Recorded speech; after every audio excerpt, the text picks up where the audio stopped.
Good morning, good evening, and good night. Whatever time of the day that you are watching this, I hope it is a good one. Today we have a very special video for you guys. And if you say that, I always say that, then you must be a person who takes offensive lineman because, and a guy who doesn't run my AV, because we have the NFL Draft live video, folks, and I appreciate each and every single one of you guys who are joining me on the Jono Barnes channel, on Twitch, on X, on Facebook, wherever you join me. I know there's a lot of live streams going on right now. Some pretty good ones, actually. This may not be one of those pretty good ones, but that's why I really appreciate if you're joining me tonight. I know there's a lot of Saints live streams going on right now. So if you are a Saints fan and you are opting to watch the Jono Barnes show as we all watch the NFL draft together, again, I appreciate you guys. This isn't going to be your typical Jono Barnes show. This is like when we did the watch along for the Pelicans player in the games last week. I'm simply going to be watching the draft along with you guys. As the draft goes along, we can give our commentary, and I know that I have a very strong New Orleans Saints fan base. So, of course, that means the interest is really going to go up when pick number 14 occurs, and that's going to be when the New Orleans Saints make our pick. Everybody and their mama is pretty much knowing that it's going to be an offensive lineman, which has caused some fracas across the fan base. I don't mind it. We need offensive linemen. We need offensive linemen badly. It's not exciting. It's not going to have everybody in a rush to go to the black and gold shop and buy a jersey. Wow, we got a super chat already. I'll get to you soon, Chris. But it's a need. Now, it's unfortunate because, we obviously spent a pick on offensive lineman. We traded up for one, actually, just 2 years ago for Trevor Penny. And because he's been a bust to this point, obviously, we just got to call it what it is. Hopefully he can improve. Now we're in this predicament that the Saints have to basically take an offensive lineman. I know that there are some people saying, if Bowers is there to tight end, take him. I don't think a tight end moves the needle enough for me to take a tight end so early in the draft when offensive lineman right now is Eric McCoy, Cesar Ruiz, and who else? Who else besides Eric McCoy and Cesar Ruiz? James Hirsch retired yesterday. We are on mash unit time with our offensive line, so we clearly need to take an offensive lineman. So that seems to be the obvious pick. Now, the fun is going to be, do we trade up for one? Do we trade back down? It's going to be very, very interesting. It's going to cause, obviously, a lot of emotion across all sides, which because of that, we have a lot to talk about as the 2024 draft starts. And one of the first comments I do want to highlight is Mikey says he has the Bears taking Caleb Williams. I'm pretty sure, Mikey, everybody and their mama and their grandma has the Bears taking Caleb Williams. Now we got a super chat already, and I'm so appreciative for my dude. Who that, Chris? Chris, I don't have the air horns with me because Ziggy's not on the show right now, but imagine that this shit more than the game air horns playing. Boom, boom, boom. And Chris says he is ready for the annual pain, Jono. It doesn't hurt anymore. Let me tell you something. Being a fellow Saints and Pelicans fan, the pain has been real deep the past 2 years. And even with the Pelicans in the playoffs right now, somehow we're still finding ourselves being hurt. I'm sure y'all saw that Pelicans game last night. So I'm actually trying to look at this draft with just positivity, right? Like, we're welcoming somebody into the Who Dat Nation tonight, guys. We're welcoming somebody into the This Shit More Than a Game Army. So we're going to make sure that we welcome that person, whether it be an offensive lineman, whether it be a wide receiver, whether it be a cornerback. Hold on, here we go. The first pick.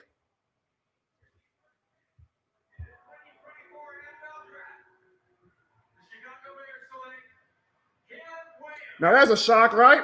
That's a shock. The Chicago Bears select Caleb Williams. And we will see if Caleb Williams finally breaks that Chicago Bears quarterback curse, it seems, has been going on. And the Bears have finally found their quarterback of the future. I'll say this. Caleb Williams did not really impress me too much last season in college. I'm not saying he's going to be a bad quarterback. I'm just saying he had an astronomical amount of hype going into the 2023 college season. And we all know that at the end of the day, Jaden Daniels, and this is not me being biased as an LSU fan, but it's just facts. Jaden Daniels, and you can even argue a lot of other quarterbacks that have much better seasons than Caleb Williams. So the luster of Caleb Williams he's very excited right now as he walks the stage in Detroit. By the way, the reason we started a little quote-unquote late tonight, guys, I don't know if y'all saw Eminem come out.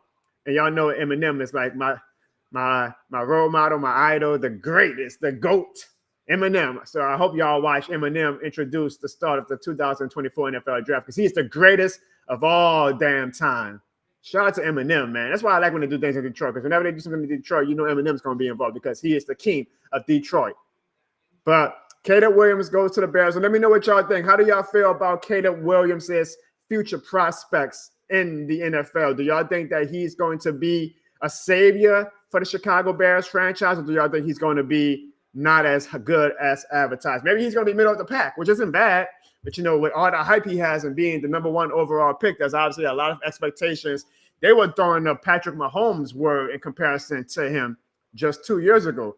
So he's had a lot of hype so far in his football career. Now, Patrick Mahomes is 101. So I sincerely doubt that he's going to be Patrick Mahomes. And we can't put all these crazy ass expectations on players whenever they just come straight out of college. But I do think Caleb Williams is going to be pretty. I don't think he's going to be in that Patrick Mahomes level, but I think he's going to be pretty good. I do. I think the Bears got them one in. I'm sure it's a great time to be a Chicago Bears fan. I'm sure the fans are very excited. It's something that's kind of missing right now with the Who Dat Nation. We don't have much to get us excited about. It's probably been one of the most boring off seasons as a Saints fan in a long, long time, which I'm actually not mad at. We'll probably talk about that more on future episodes of the Jono Barnes Show, but I am not mad that it has been a very, very boring off season for the Saints. And honestly, it needed to be. It needed to be an off season that's boring because we can't be spending all this money every year and only getting 8 and 9 wins and not making the playoffs, especially with Dennis Allen at the helm. So I'm cool with it being a boring off season. But you see all the excitement in Detroit right now. You see all the excitement going on now with Chicago with the #1 pick. And that's why I always feel like, you know, we're kind of in no man's land because we're not good enough, the Saints I'm talking about, to make the playoffs. We're not bad enough to get a top pick, to get excited about, you know, star prospect. We're kind of just in that middle. We're going to draft the offensive lineman tonight. It's not going to be as exciting because as important as offensive linemen are, they are not going to be driving you to go buy their jersey. They're not going to be driving you to get like, oh, we're going to the Super Bowl, right? So there's obviously a lot of excitement missing with the New Orleans Saints right now, but it is what it is. It's very nice to see Caleb Williams cry. It always makes me kind of emotional to see these guys, you know, fulfilling their dream, man. It's got to be a powerful feeling. It's got to be a powerful feeling. So I like Caleb Williams, man. I hope that from everything I've seen of Caleb Williams, I like him. I wish him the best, except when they play the Saints. And we'll see how his career turns out. But yeah, Chicago Bears, they are going to be arguably must-see TV now because everybody's going to want to see how good Caleb Williams is. We have another super chat from my dude, Who Dat Chris, who says, here's to the Saints shocking everyone and getting pinned. And I say, this is why I'm also kind of doing a live stream because you never know what Mickey Loomis now. You never know what Mickey Loomis. He might shock the world and do some Mickey Loomis type shit. So for the good and for the worse. So we'll see what Mickey Loomis gets into. But you just never know with the Saints. As my homie Ryan on Twitter says, it's never normal with the Saints, right? It's been a very normal offseason so far. So we'll see if it becomes very unnormal tonight. But I would not be mad at that draft pick. I don't think he's going to go in the first round, though, if we do take him, Chris. But he showed me a lot of moxie in the college playoffs this year. So I wouldn't be opposed to it. I just don't think that is an option because as he's in the chat right now, Derek Carr says, well, what about me? Well, don't worry, Derek. The fans might be over you, but the front office is definitely not. I think that we are locked in on Derek Carr for another year or so. So I don't see us using any draft capital on a quarterback this year. Especially because I think that they also want to see if Jake Haener is a formidable backup / even maybe protege to the future. So, I mean, I know that sounds crazy, right? Like Jake Haener, but I mean, that's just how the Saints operate, y'all. So I have to say we're not drafting a quarterback this year, but it'll be a huge shock. It'll be a great reaction for this show, Chris, if we do take Penix with the, am I saying it right? I feel like I'm saying it very, very suspect. If we take him. And by the way, y'all, I'm going to be honest. Man, I've been so locked in on the Pelicans and just personal stuff that I haven't done my homework too much on this draft. I'm going to just be straight with you, which is why there's probably a host of other streams that y'all could be watching right now to actually know what the hell they're talking about. So that's why I appreciate all of you guys in the chat right now. We got over 100 people across all platforms watching the Jono Barnes Show. I appreciate the hell out of you guys because I have not done my homework on the draft. So I don't even really realize how to pronounce some of these kids' names, to be honest. Like, the mock drafts I'm seeing, and everybody has us taking the offensive lineman, right? So I'm seeing these crazy ass offensive lineman people names that we're going to be probably drafting, And right before we went on, I was like, shit, I don't even know if I know how to pronounce these names. So I had to go on Twitter and ask my followers, can somebody give me a pronunciation guide of the offensive linemen so I can know when we draft them how to pronounce it? But I am pretty sure if you are a betting man that I'm going to botch whoever the hell it is we draft. But I have my little cheat sheet now right here with me. Shout out to my dude Freaky Peasy on Twitter who sent me the pronunciation guide. So I'm hoping to learn and know these guys. So obviously we have of the offensive lineman prospects, Joe Alt, which is the obvious one. I mean, that's the one that we're not going to draft, though, of course, the easy one. Then we have Olu Fashunu. Olu Fashunu. I already talk kind of crazy, so I'm trying. Olu Fashunu. That's one. Then we have Talisia Fuaga. Talisia Fuaga. I'm just practicing. Y'all watching me in real time try to practice whoever's going to be a future Saint because they got some crazy ass offensive lineman names this year. Then you have J.C. Latham. That sounds simple enough. Hopefully he's the pick so it can be easy on me. And then we have Troy Fortunu. Fortunu sounds like a Louisiana name, right? Here we go. Second pick, and y'all know who it's going to be. The LSU kid. Jaden Daniels goes to Washington. So shout out to Jaden Daniels, LSU future Hall of Famer, LSU great Heisman winner. And now he is with the Washington Commanders. So now two NFC teams, fan bases in Chicago and Washington are very excited because they have what they deem is the quarterback of the future. And while I have you guys in the chat, and I appreciate all of you guys joining me in the chat right now. Sandra, don't worry. This is the offseason. Like the numbers have gone considerably down during the offseason. So we ain't worried about likes and how many it's all good, Sandra, but I do appreciate that. Yeah, if y'all do want to leave a like, or if you're new to the channel, if the algorithm budget here, definitely subscribe. Also, a super chat obviously helps. We give every super chat right back to the show. I mean, that's how we were able to invest in the top of the line equipment to get Eric goddamn McCoy to the show.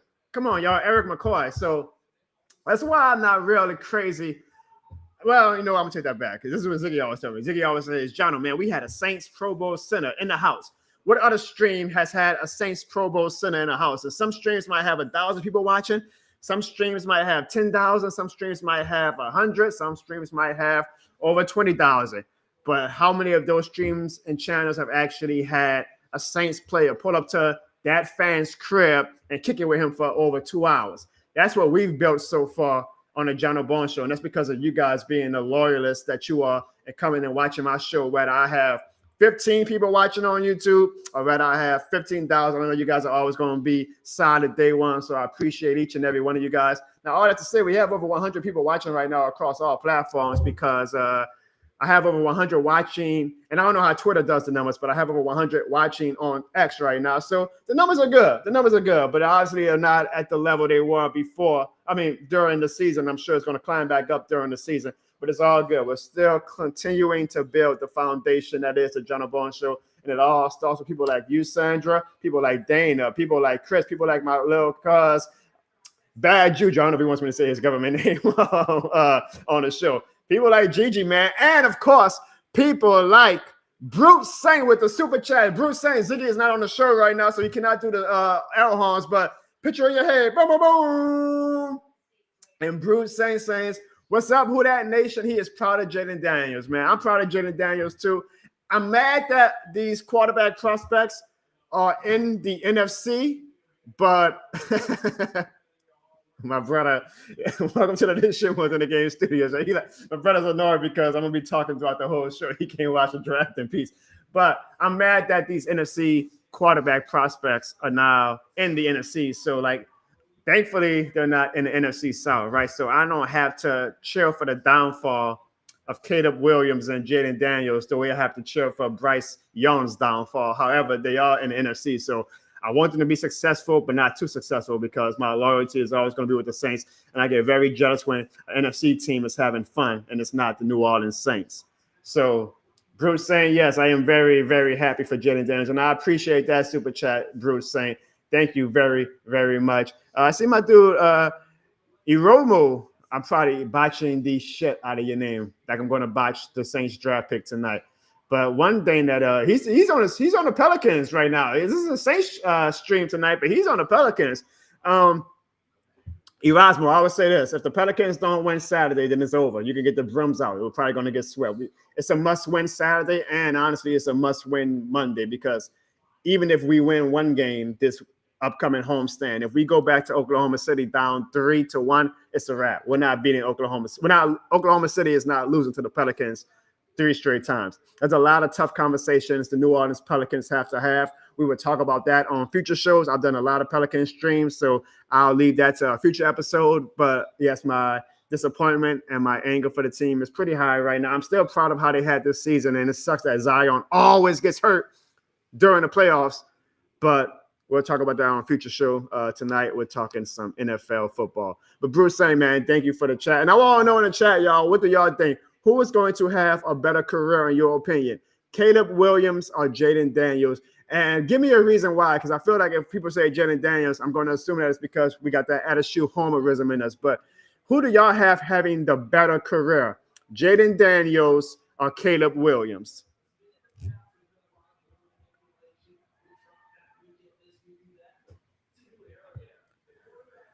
Now, the New England Patriots are the third team with the draft pick. And it seems like that they are going to take a quarterback.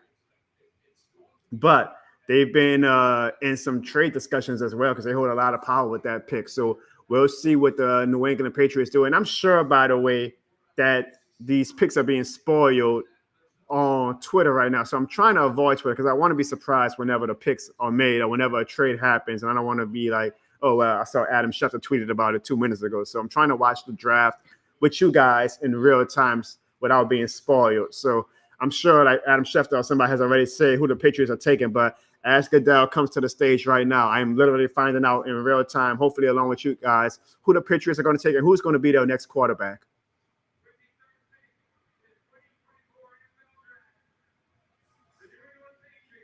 Drake May?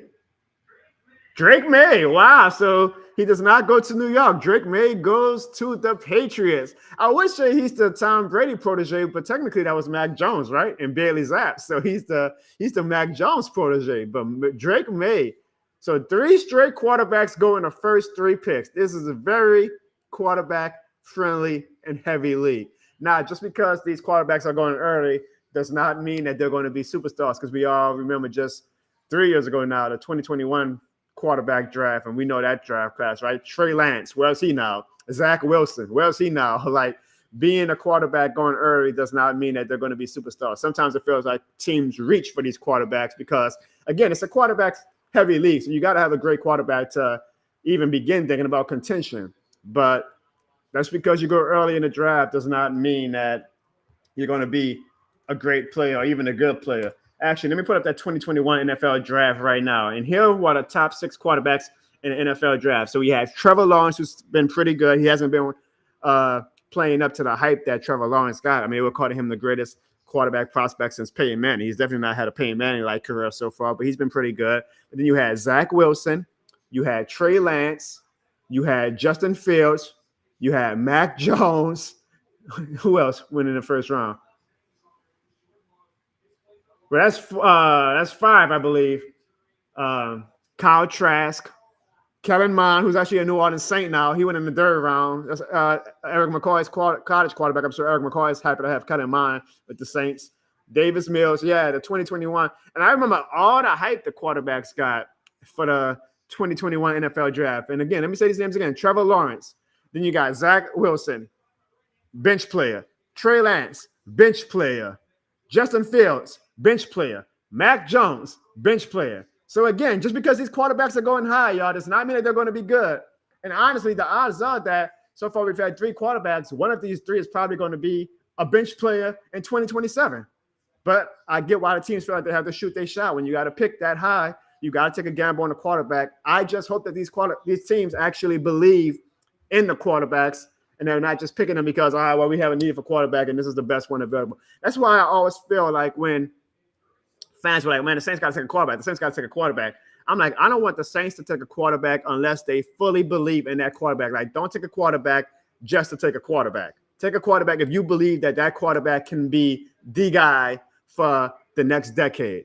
So again, the 2021 NFL draft, all these quarterbacks are so much like, oh, Justin Fields is going to be the savior in Chicago. Zach Wilson's going to be the savior in New York. And now I think 4 of them aren't even with the team that drafted them. And that was 3 years ago. So we'll see if all these quarterbacks going in the first round are actually going to be with their teams in 2027. I think Jaden Daniels, I'm biased, is going to still be with Washington. She's cooking. But yeah, they by Janae right now. They by Janae. Huh? Oh, well. Yo, this is a live stream. Like, this isn't gonna be the most polished Jono Bone show. Like, y'all gonna hear me having side conversations. I'll probably go on Twitter for a little bit. I'll use the bathroom and all that. This is a real deal. This is a watch along, guys. So I hope you guys not all focused on the show too. Like, make sure y'all go grab y'all a snack or whatever too. Have a good time, man. Y'all see we even got Ziggy in the chat. Ziggy's a busy man right now, man. So he probably may not be able to join the show. And Ziggy's biggest fan, Tony Television, says Ziggy, you might need to come on the show so Tony can see your little your pretty face.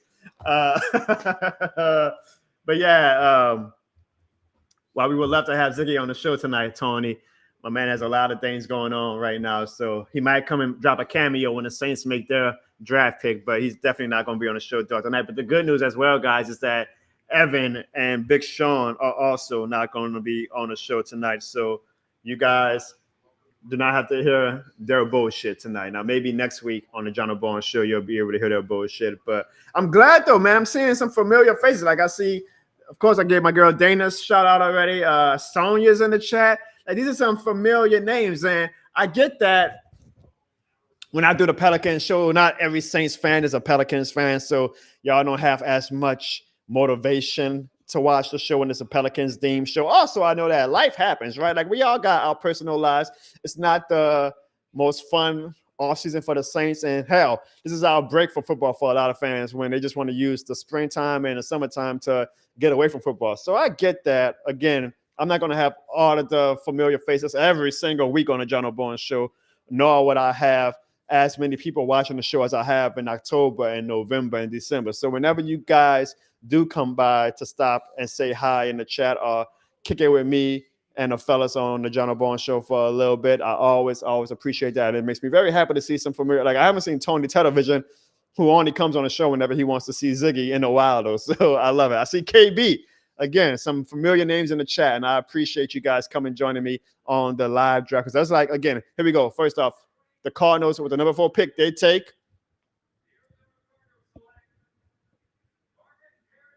so Marvin Harrison Jr.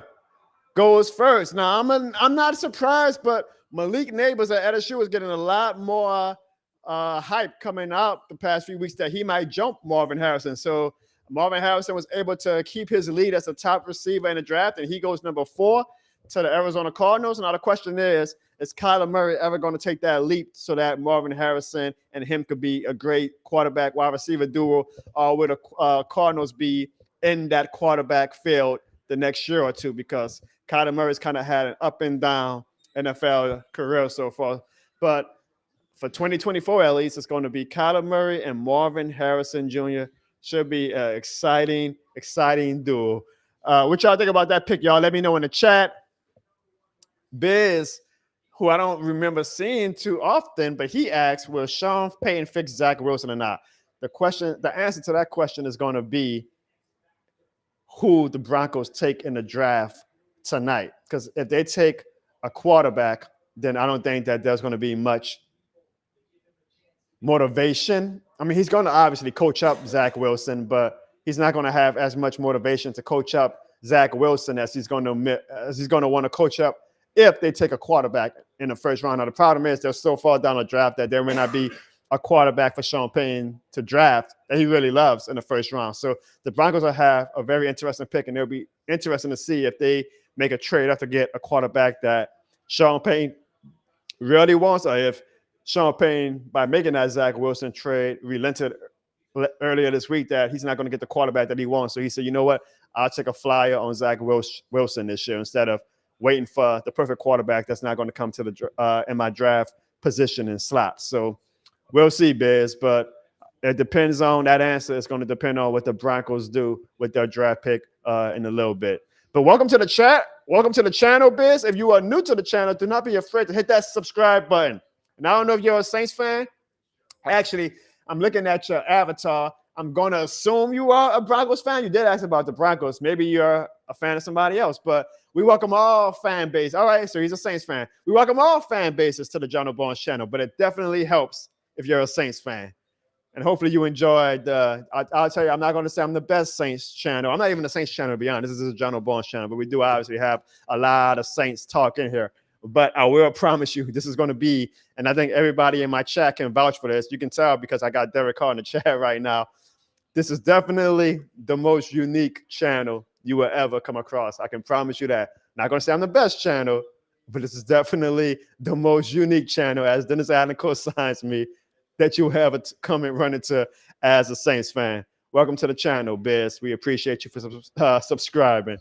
All right, guys, so the first 4 picks. Caleb Williams goes to the Bears. Jaden Daniels goes to the Commanders. Drake May goes to the Patriots. And Marvin Harrison goes to the Arizona Cardinals. So I would say that so far, this draft is going exactly the way the Saints want it, because the Saints likely want an offensive tackle, and they're hoping that a lot of these skill and quarterback positions go early so that they can have their pick of the crop when it comes to offensive linemen. Now, there's been a lot of heat this past week from insiders and draft analysts that, a lot of teams are talking about trading up to draft the offensive tackle.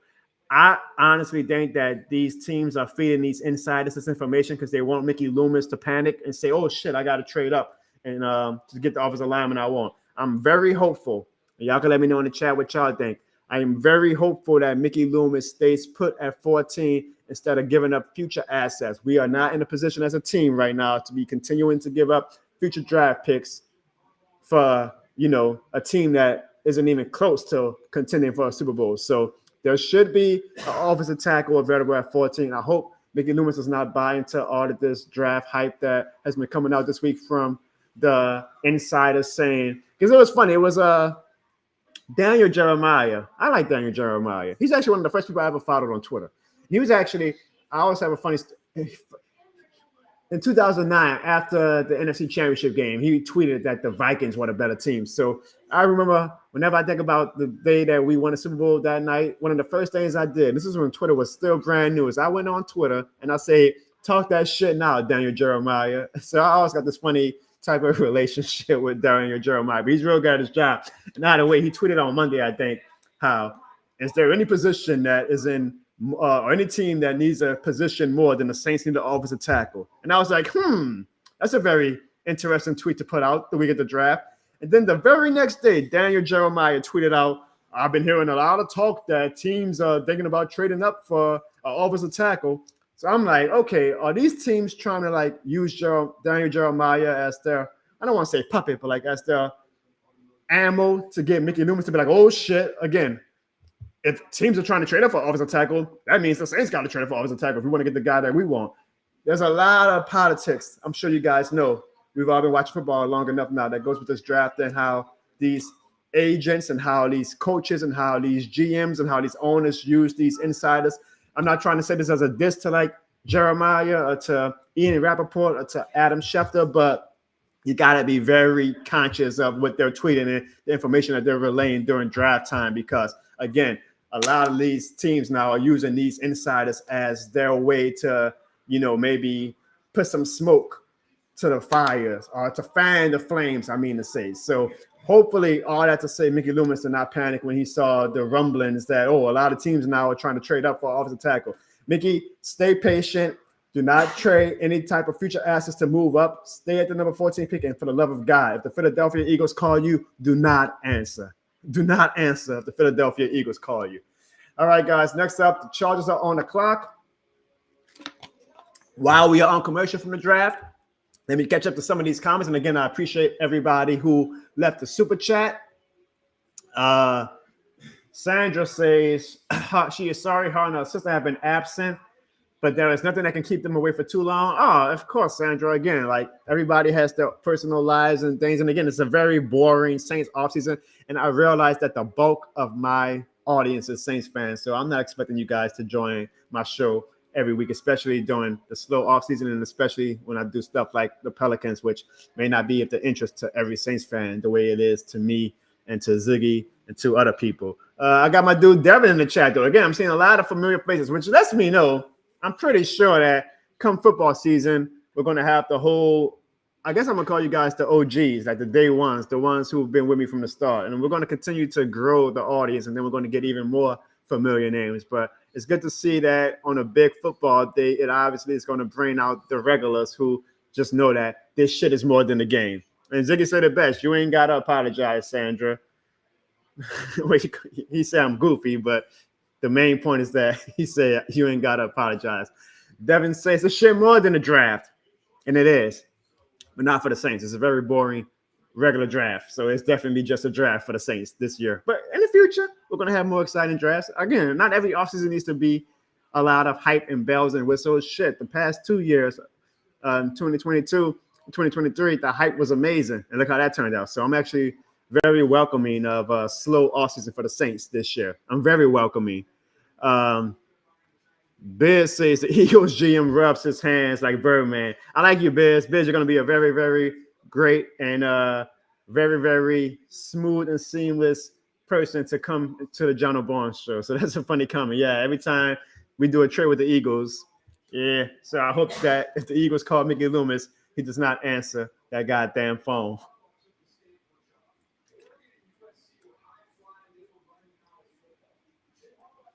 All right, so Jim Harbaugh is about to make his very first pick. And again, I haven't been doing too much information following of the draft, so it's going to be interesting to see who he takes. But I do know that they need offensive lineman, so this might be where offensive lineman actually goes, which hopefully does not start the steam rush of offensive lines. But let's see. Here we go. Roger Goodell is on the stage. Damn it, Detroit actually looks pretty nice at nighttime.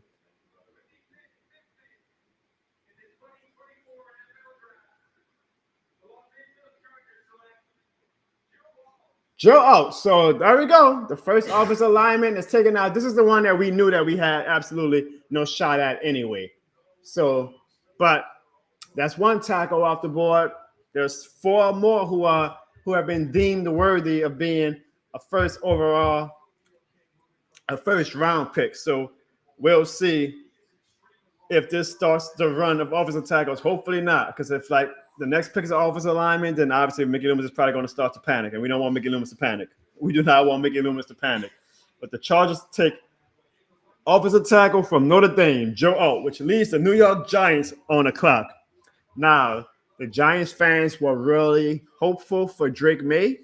We are going to see if, with Drake May being gone, are they willing to trade their pick, or is a certain quarterback from Michigan going to be the guy for the New York Giants? Because it seems like the regime in New York is basically done with Daniel Jones. So we'll see what New York does. It gets very interesting, I believe, right here, because the New York Giants hold a lot of power with this pick, and we'll see what they do with it. I'm interested. I actually like J.J. McCarthy from Michigan a lot, actually. He really impressed me during the college football playoffs. So him and Penix. So it's going to be interesting to see where those two go.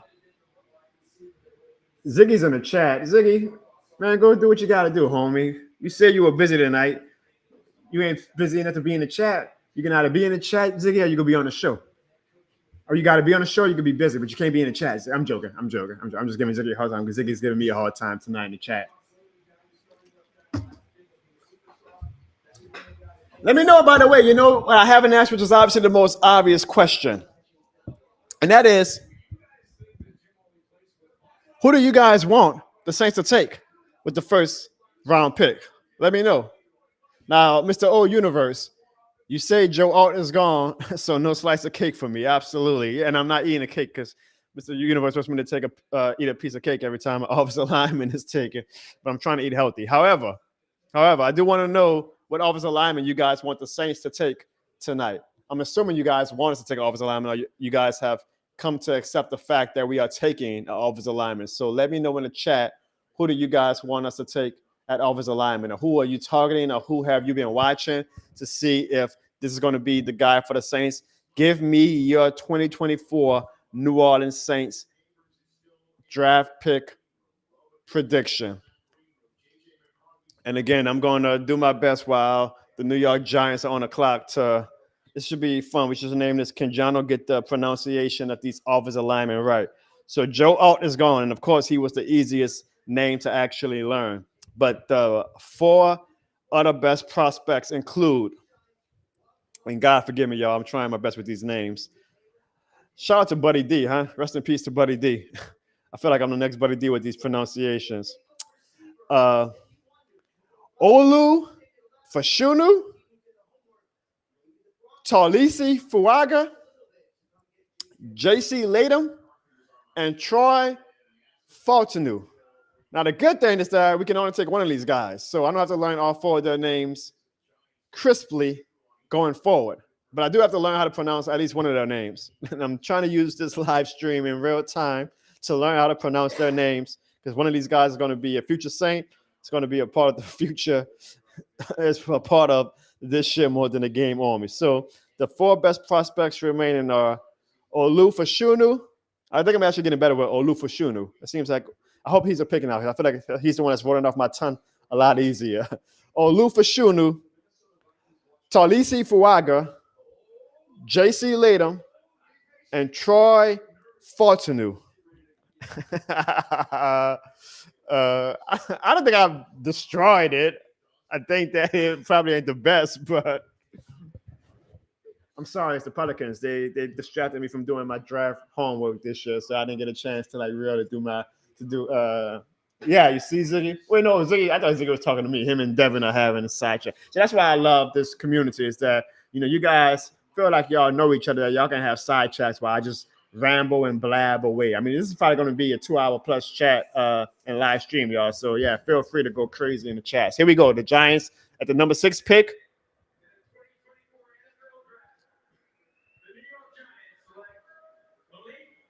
So Malik Neighbors goes to the New York Giants. LSU wide receiver. Some say he was a better prospect than Marvin Harrison.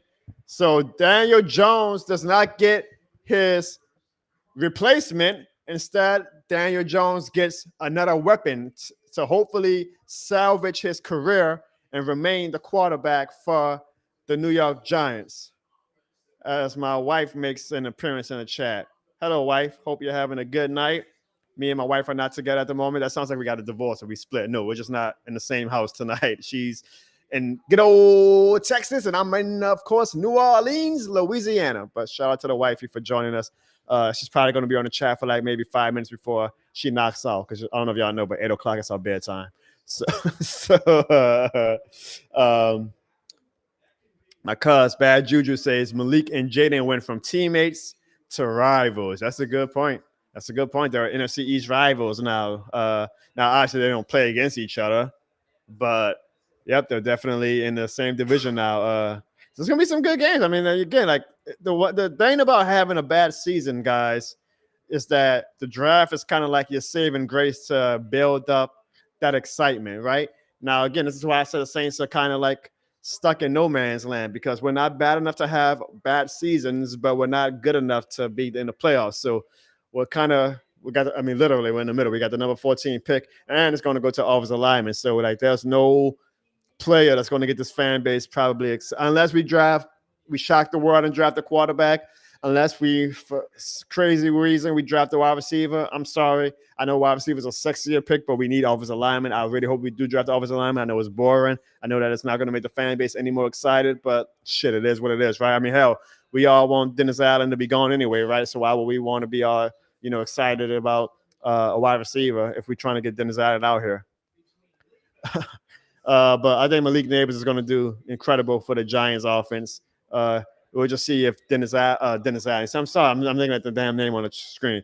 We'll see if Daniel Jones can salvage his career now that he has a top prospect like like Malik Neighbors with the New York Giants. Epic says he loves the skits that I do with my wife. Thank you. She's the real MVP. She puts up with my shenanigans, and y'all keep calling them skits. They're not skits. They're documentaries.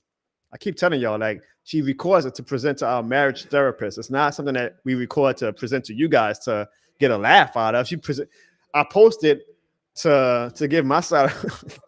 I posted to give my side of the story, but she records it to give it to our marriage therapist because she says that I have a problem.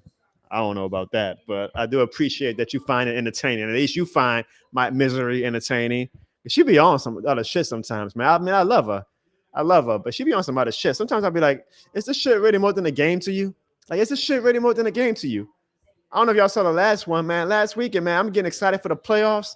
We got a dog Pelicans house. Like, my dog sleeps in a Pelicans dog house. So I'm like, shit, man. I gotta let this shit more than a game level go to another level. It's playoff time. So I was like, well, you know what I'm gonna do? I'm gonna sleep in the Pelicans doghouse. Hell, she puts me in the doghouse during football season all the time anyway, right? Y'all see it all the time. She puts me in the doghouse every damn week during football season and go sleep on the couch. You in the doghouse. So the time that I finally decide to sleep in the doghouse, she gets mad. I'm like, well, what the hell do you want? What do you want, woman? Damn, bruh. But I'm glad y'all find it entertaining. I really do. My misery for y'all entertainment is a good trade-off. I'll take that. Mr. O says that the Minnesota one was a skit turned to a documentary. I'm telling you, they're all documentaries. I keep telling y'all that. Y'all keep saying skits. They're not skits. The skit was the referee skit that I did this week, which actually, that was actually a documentary too. After y'all watched that Pelicans game last night about how the referees treat the Pelicans. That's a skit. Anything y'all see with my wife is a documentary. I'll give y'all my marriage therapist's contact information if y'all really want to see how much of a skit it is. It's real life. It's shit more than a marriage. And if she keeps up this bullshit, it's going to be more than a divorce, too. We got a super chat. I don't know if Ziggy's still in the chat, but Ziggy, if you're in the chat, hit the virtual air horns. And Derek Carr leaves a super chat. Of course, he better. He's got $100+ million. Derek Carr says, I hope this can extend my wife's bedtime a bit. So, babe, now you got $2. You got to stay up till 9 o'clock tonight. The Tennessee Titans are on the clock, and of course, they go on commercial. That's the Tennessee Titans on the clock. There's also NBA playoffs going on right now. I see the Magic are playing tonight against, of course. Well, I'm trying to see what the score is. Why? Who winning? Why? Who winning? The Magic game. The Magic are up by 4. For any NBA fans, we've been doing a lot of NBA content, so I might have some NBA fans on the chat. So again, y'all, this is a live watch along. This is not a polished Jono Bourne show. Y'all watching me in real time. I might even go next door to my people's crib and go get some dinner and eat dinner with you guys tonight. Like, the NFL draft is a long draft. Like, this ain't gonna be no like segment show and all that stuff. Nah, this is just gonna be me spitballing and shooting the shit. So y'all catching Jono Bourne in real time. This is a documentary. What you guys are watching tonight is a documentary. But I appreciate the super chat, Derek Carr, and I hope, Derek, I don't know, I mean, I know the fan base has turned against you, but I'm actually still, I'm still on the Derek Carr bandwagon now. I'm hanging by a thread, like, you know, I got one foot out the door. I'm ready to go tumbling out the door if he's not that good this year, but I'm not as down on Derek Carr as a lot of fans are. And I actually posted on Twitter this week, Eric McCoy had a crawfish boil, and Derek Carr attended it. And that was like the first time I seen Derek Carr actually doing some Louisiana shit. Like, McCoy and Derek Carr was tearing that crawfish up. So I thought it was cool to see that it seems like Carr is obviously he's close with his teammates. And if you watch the Eric McCoy interview with me, which you better have watched it. I mean, again, what NFL fan gets NFL player to show up to the crib? Ain't many. It ain't many, but this guy did. He said that he loves Derek Carr, and him and Derek Carr are good friends. And I think this week improved it, because if you saw on my Twitter, I posted a picture of Derek Carr and Eric McCoy at the crawfish boil. And even just posting that innocent picture on Twitter, they were still getting fans that was like dissing Derek Carr. And I'm like, God damn, how much do y'all hate this guy that man can't even enjoy crawfish? Like, he's doing what y'all want him to do. Y'all want him to be in the city in the offseason. Y'all want him to do Louisiana activities. He's doing activities with his teammates. He's doing Louisiana activities. Can we give the guy some grace? I know he's not the greatest quarterback in the world, but give him an A for effort at least, right? I mean, shit. I'm not like a Derek Carr stan or anything, but damn, some of the hate that he's getting is getting a little ridiculous in my opinion. I also, when I saw the picture, no, I'm not even trying to brag as if like me and McCoy are homies now, but I hit him up. I was like, yo, what was my invite? He was like, oh, I didn't know you was going to be in the city, Jono. I say, man, it's draft weekend. It's Jazz Fest weekend. It's the Zurich Classic. Not that I give a shit about the Zurich Classic. I said, of course I'm in the city. So he said, I got you next time. So while we are live on air, I want this documented that if Eric McCoy has another crawfish boil and y'all don't see me there, then that means he is not a man of his word. And I hope he watches this. I want to be at your next crawfish boil, Eric McCoy, because them crawfish prices is crazy. And I know Eric McCoy got the money to buy it. So I would love to come and consume it. All right, let me catch up to some of these comments. Mr. Universe says that he thinks the Titans are going to take an offensive lineman. Hopefully not, but we're about to find out in about 30 seconds. Oh, no. I don't want to spoil it. My brother, you see this is live. My brother is on Twitter, so he's looking at the sport. I'm watching this in real time. So we're going to see what the Titans take. Here we go. Roger. Now, if the Titans take an offensive lineman, it starts getting a little spooky, y'all, because, again, we don't need these offensive tackles getting taken.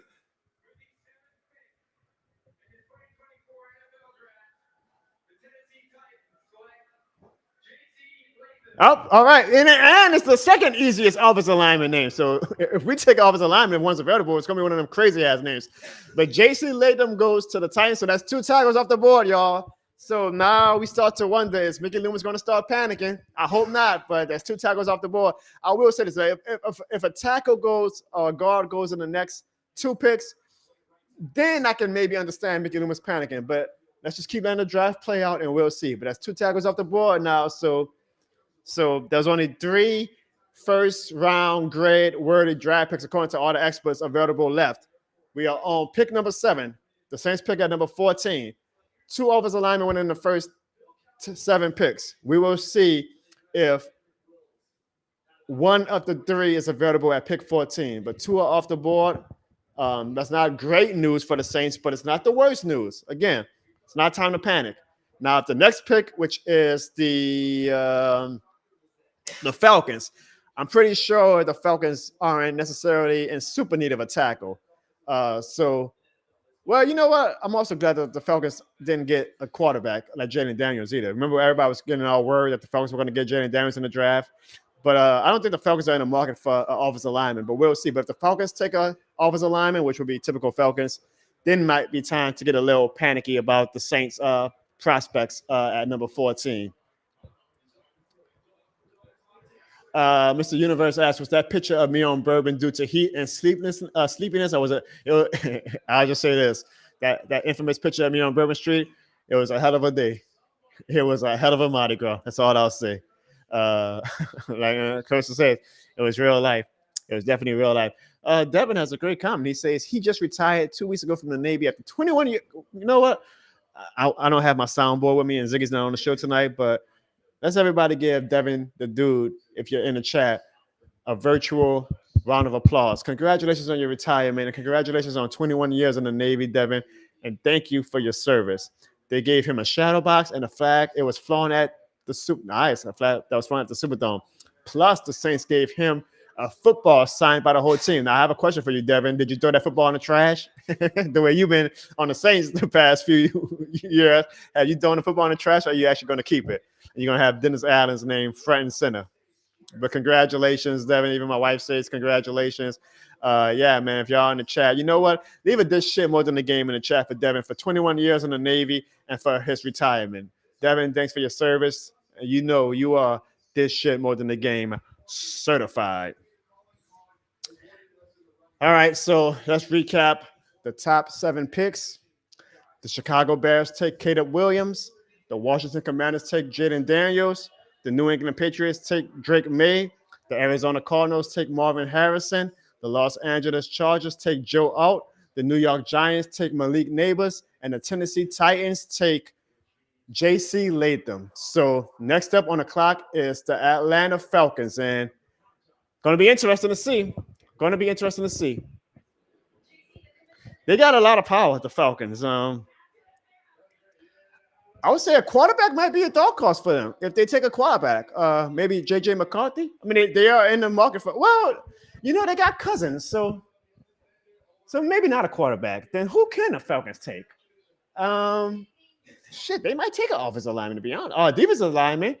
I'm gonna go with the defensive lineman from Alabama. I think that's who the Falcons are going to take. I think that's who I mean, we got a Falcons fan in the chat. I keep forgetting Epic is a Falcons fan. The Falcons are definitely not Epic, but your username for sure is. It's going to be interesting to see. I think Dallas turned to Epic, but we're going to see who the Falcons take. If you're following on Twitter, again, I'm avoiding Twitter right now because I don't want to be spoiled, but do not spoil the pick. I'm trying to like react to these picks in real time. So it's going to be interesting to see who the Falcons take. Wow. So Ian Rappaport just said that the Falcons are seriously, and if I know insider language the way I know insider language, I think Ian Rappaport basically just reported that the Falcons are going to take Michael Penix, which is going to be a huge shock. Wow, damn, that's going to mean I'm going to have to hate on Michael Penix and hope that he's a bust. Now, he even said, yes, they took Kirk Cousins, but that they want a succession plan because Kirk Cousins is coming off the torn Achilles and he's like, 37 years old. So you got to have a quarterback ready to go. I mean, following the Green Bay Packers blueprint, essentially. Like when your quarterback goes, you have one right in the line wait. Something that the Saints probably should have did, but we never did. I mean, I'm going to wait till it's official, and I'm sure that it's already been spoiled on Twitter, but if the Falcons take Michael Penix, that is a shock. That was not on my bingo card. I thought J.J. McCarthy was going to be the full quarterback taken, to be honest. So, damn, that's going to mean that we're going to have to hate on Michael Penix. And there's going to be a lot of excitement with Michael Penix and Bijan Robinson. Drake London is all right. Kyle Pitts is all right. Here we go.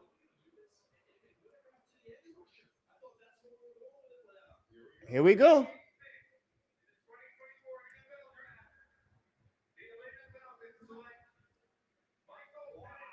Wow, they took Michael Penix. Wow. So he's not going to start this year unless Kirk Cousins is just shit water. But the Falcons have their quarterback for the future. Wow. Wow, damn. I take back every nice thing I said about Michael Penix. I take back every nice thing I said about him. Damn, now I got to cheer for him to be a bust. It's easy for me to do it. I mean, I've been cheering for Bryce Young to be a bust since he got drafted by the Panthers, and thankfully he's been a bust so far. But that is a shock. That is a pick of a man like Terry Fontenot, who has apparently no fear for his job security, because it's not like Terry Fontenot has had great success as the Falcons GM so far. So you would think that he was going to go with like the player that can give him the best results now, but he went with the quarterback. So I guess Arthur Blank told Terry Fontenot that you got plenty of job security, homie. You ain't got to pick a win now player. You can pick a player who we can develop for a year or two.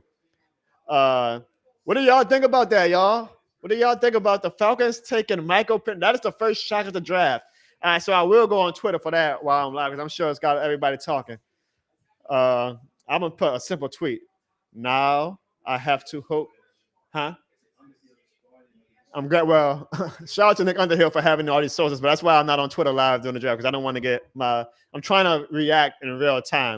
You know, it's like watching a movie. You don't want to go into the movie knowing what the script is. You want to kind of like see it as it happens. So, I will say I did see the homie Nick Underhill. He put out a vague tweet earlier today saying that he had his article ready for when the Saints make their picks. So Nick obviously has a strong feeling on who the Saints are going to take. So it leads me to believe it's going to be offensive lineman. Hopefully one is available. But I will say this. Here's the good thing about the Falcons taking a quarterback.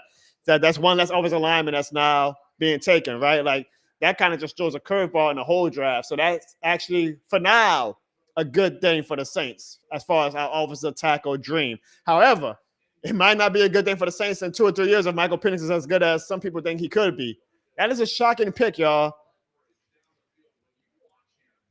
I got to get my tweet off right quick. Now I have to hope Michael Penix is a butt. See, this is why I was hoping that I just had Ziggy or somebody on the show. Like, it's hard to do a show and tweet at the same time.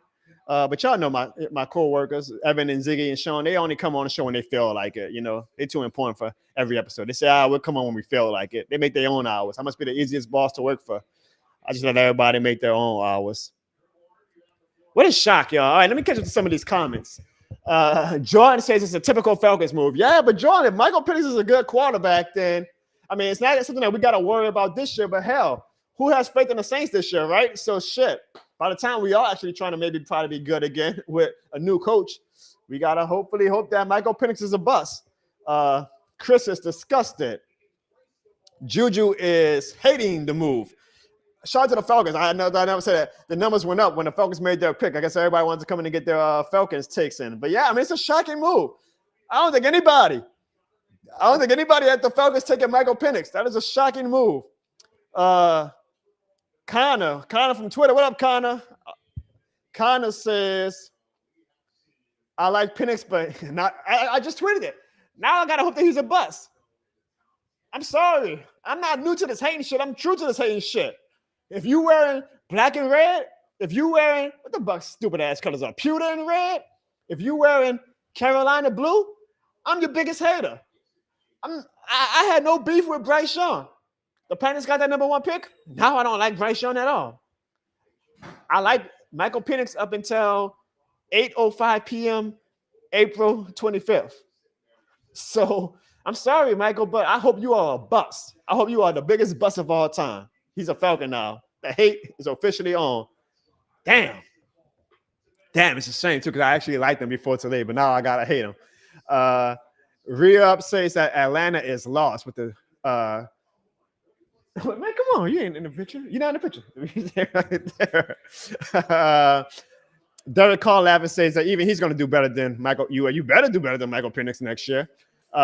Re-Up says that Penix would have been there and hold on, the Bears are on the clock.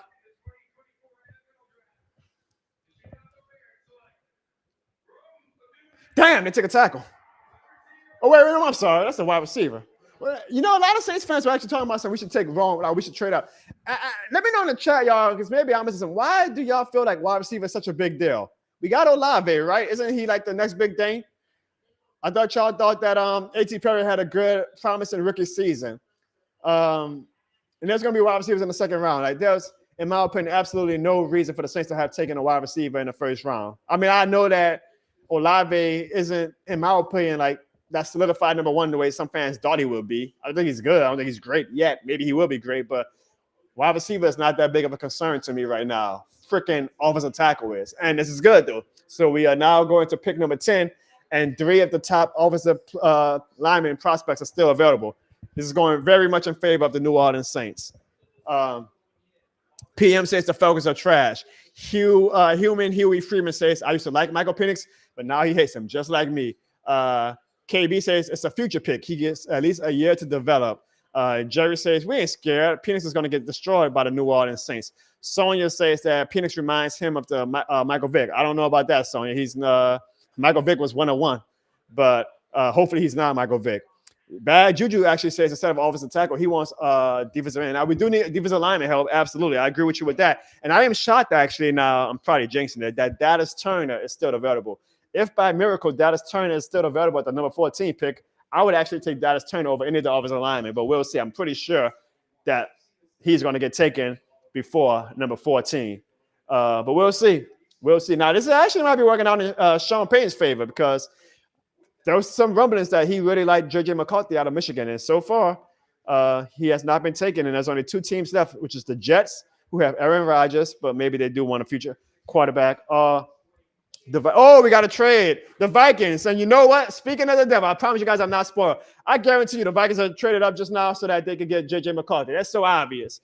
That is so obvious. So if Sean Payton wanted J.J. McCarthy, you know Sean Payton is always afraid to pull the trigger like the Mahomes thing. He missed out because I guarantee you. You know what? I will go spoil it. I'm going to go on Twitter. I'm going to go on Twitter and see. I'm pretty sure the Vikings, if they traded, it was only going to be for one quarterback, and that's for J.J. McCarthy. So let me see. That's one I don't mind being spoiled about.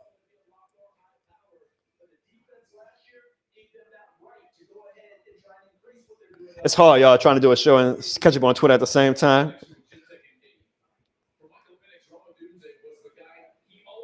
Well, I don't even see if anybody spoiled it yet, to be honest. But I feel like it's got to be J.J. McCarthy. Like if the Vikings are going to trade up, it's got to be for J.J. McCarthy.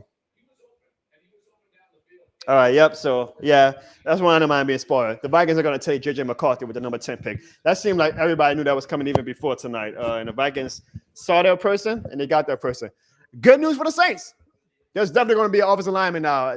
Actually, that's the pick number 10, right? So that means one of the top 3 offensive linemen is guaranteed to be there. Or not the top 3 because 2 already went, but of the remaining offensive linemen, at least one of them is going to still be available. And even Dallas Turner might be.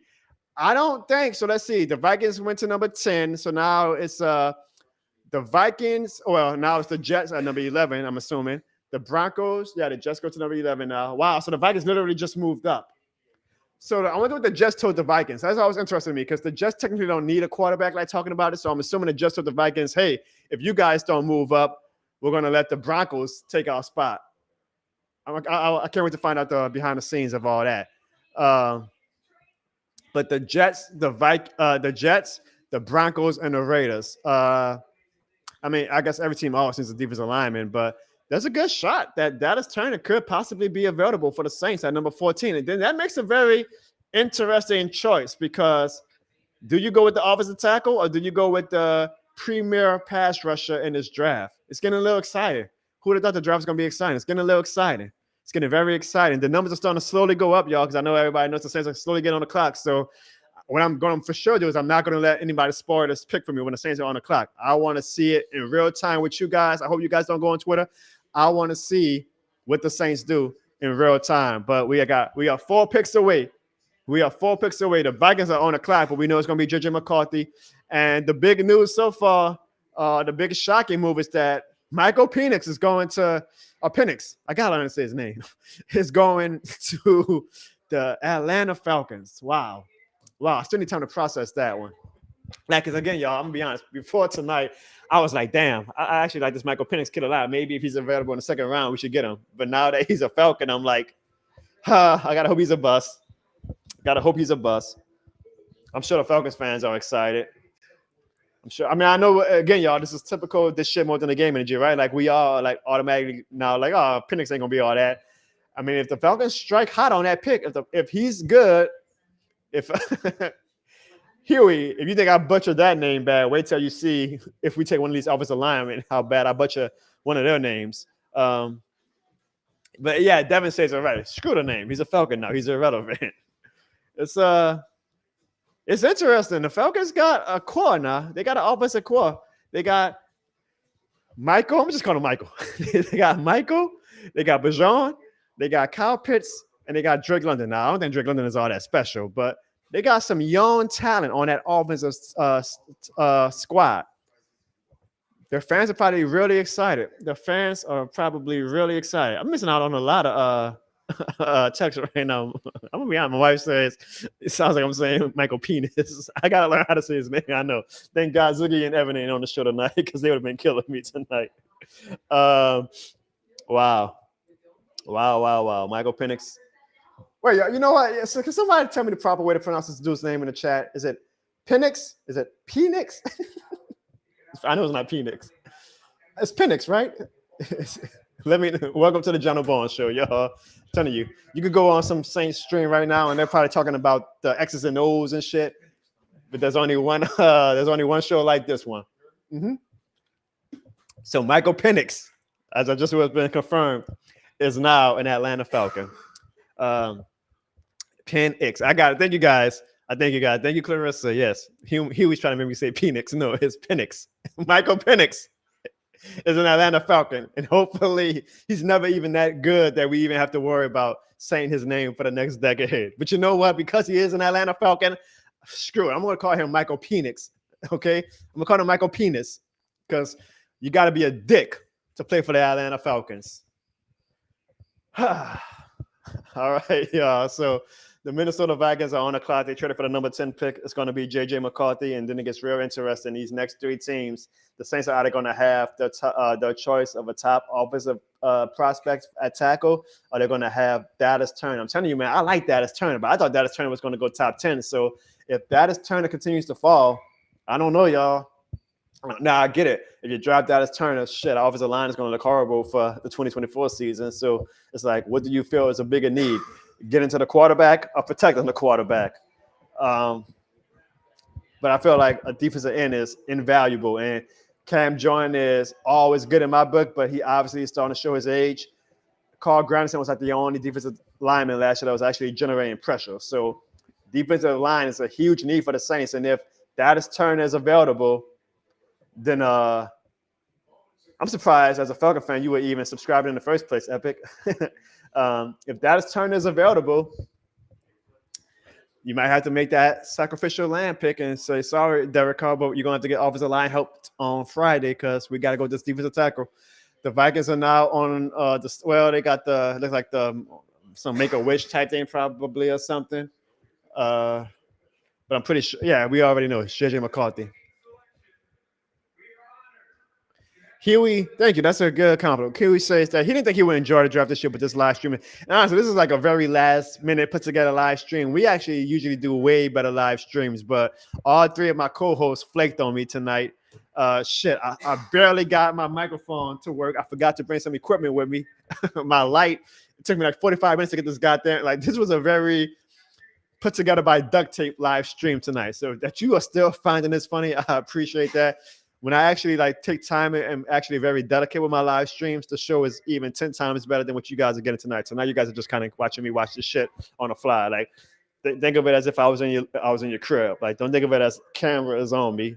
I'm in the crib with you guys watching the draft with y'all together. All right, so so they're still doing it's probably a sad story too. I'm sorry that I was talking through it. So shout out to this family.